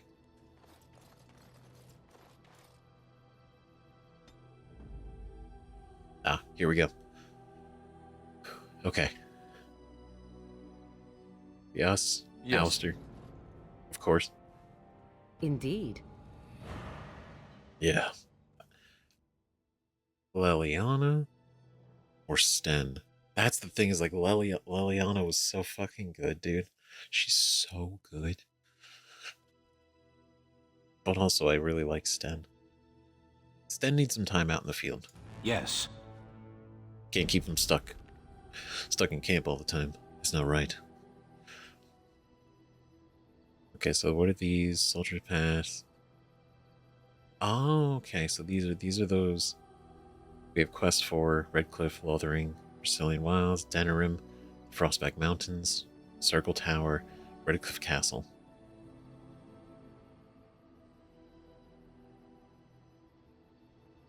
Lake Calenhad Docks. Okay. Honestly, I kind of want to see what this merchant's got going on, right? I feel like that could be kind of cool, because I don't have a lot of money, but if he's got a deal, maybe he gets something good, right? And then Soldier's Peak, right? Going to the old Grey Warden base, you could probably find some interesting things.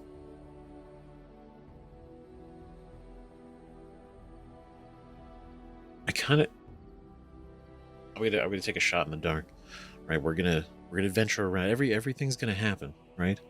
Because also, if we're over here, this is an easier shot to Red Cliff and then the Circle Tower as well, right? Not that we couldn't just go anywhere anyway, but yeah.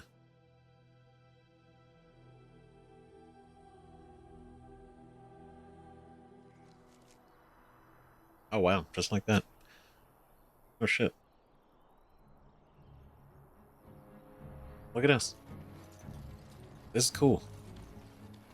Hello, Felix? You'll have to forgive me if I seem a bit nervous. Not many people travelling in this part of Ferelden. Of course, that's part of my problem, isn't it? Mule got spooked by a wisp and ran off into the woods. Now what do I do? I guess I mean find your mule. Just what are you doing out here? Part of your problem? Is the mule part of the deal? Is that what this is? Part of your problem? Well, yes. Oh, it's been quite the month. Allow me to introduce myself. Felix de Grosbois, merchant and entrepreneur at your service. Alright. Felix de Grosbois. Let's see, a merchant out here. I'm one of the Grey War in Bergor. Pleased to meet you.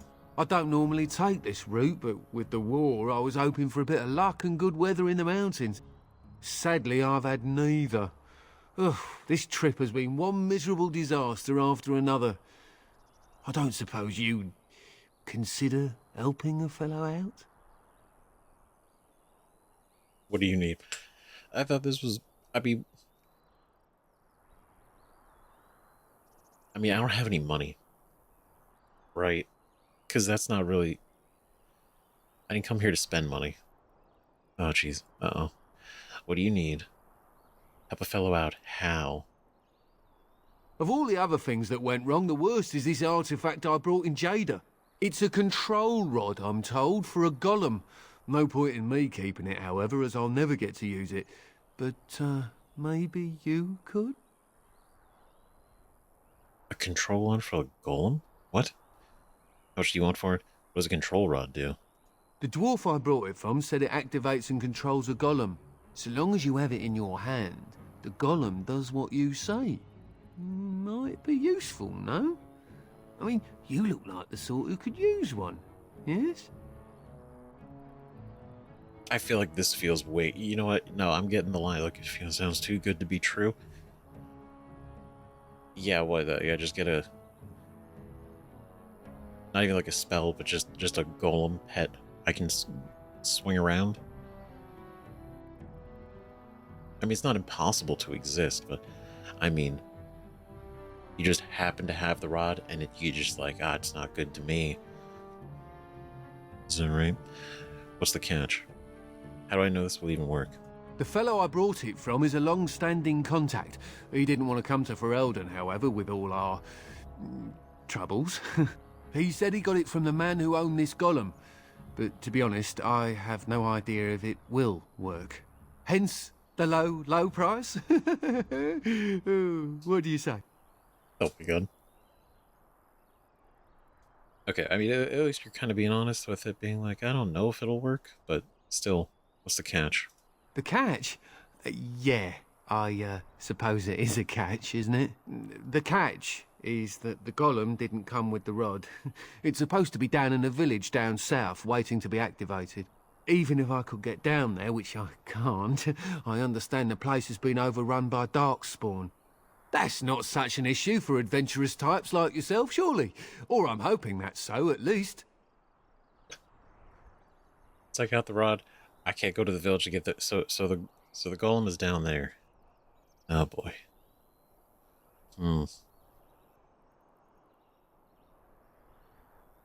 What are the odds it's a scam?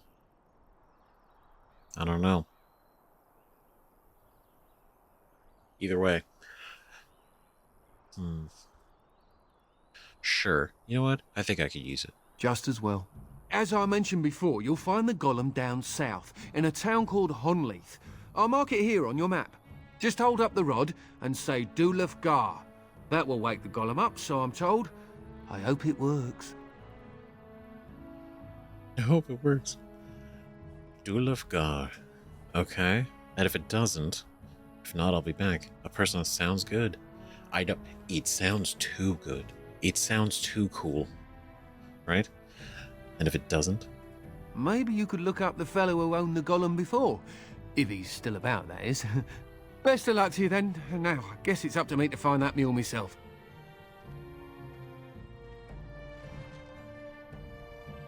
We didn't have to buy this? Wait, he did... Wait. So not only do we not have to help him find his mule, but he just straight up gave us the rod? Oh, I mean, okay. Great. That works. Dwarven runes flicker along this crystalline rod. You've been told that it controls a golem. In the village of Honleaf, near the Kokari Wilds. Interesting. The Golem in Hunleaf. You've acquired a control rod from a merchant. According to his tale, the rod will activate a golem in the remote village of Hunleaf, in the southwest of Ferelden. You should journey there to see if his story is true.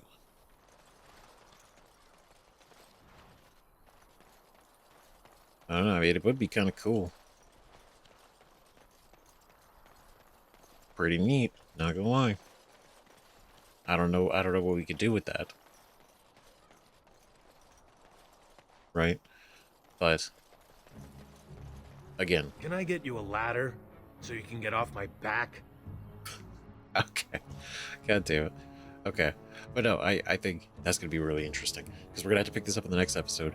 And we're going to have to go there. We're going to check that out. Because this episode has been crazy long. And I wanted to kind of really, really feel everything out. But then kind of get caught up and, you know, push forward a little bit. But I think for moving into what this could be, I think this is going to be a bit of some length. So I want to make sure that I have time in another episode, right? Instead of maybe running out halfway through the quest, you know what I mean? So for real, thank you guys so much for watching. I definitely want to know what you guys have to say about all this. This is very interesting. A lot of camp conversations, a lot of conversations in general, a little bit of combat, but hopefully more combat, right? It seems to be, especially because the place is going to be overrun by Darkspawn. So it'll be another opportunity to get into the action. So definitely, let me know what you guys think in the comments. Thanks again for watching. More Dragon Age Origins soon. All right, bye-bye.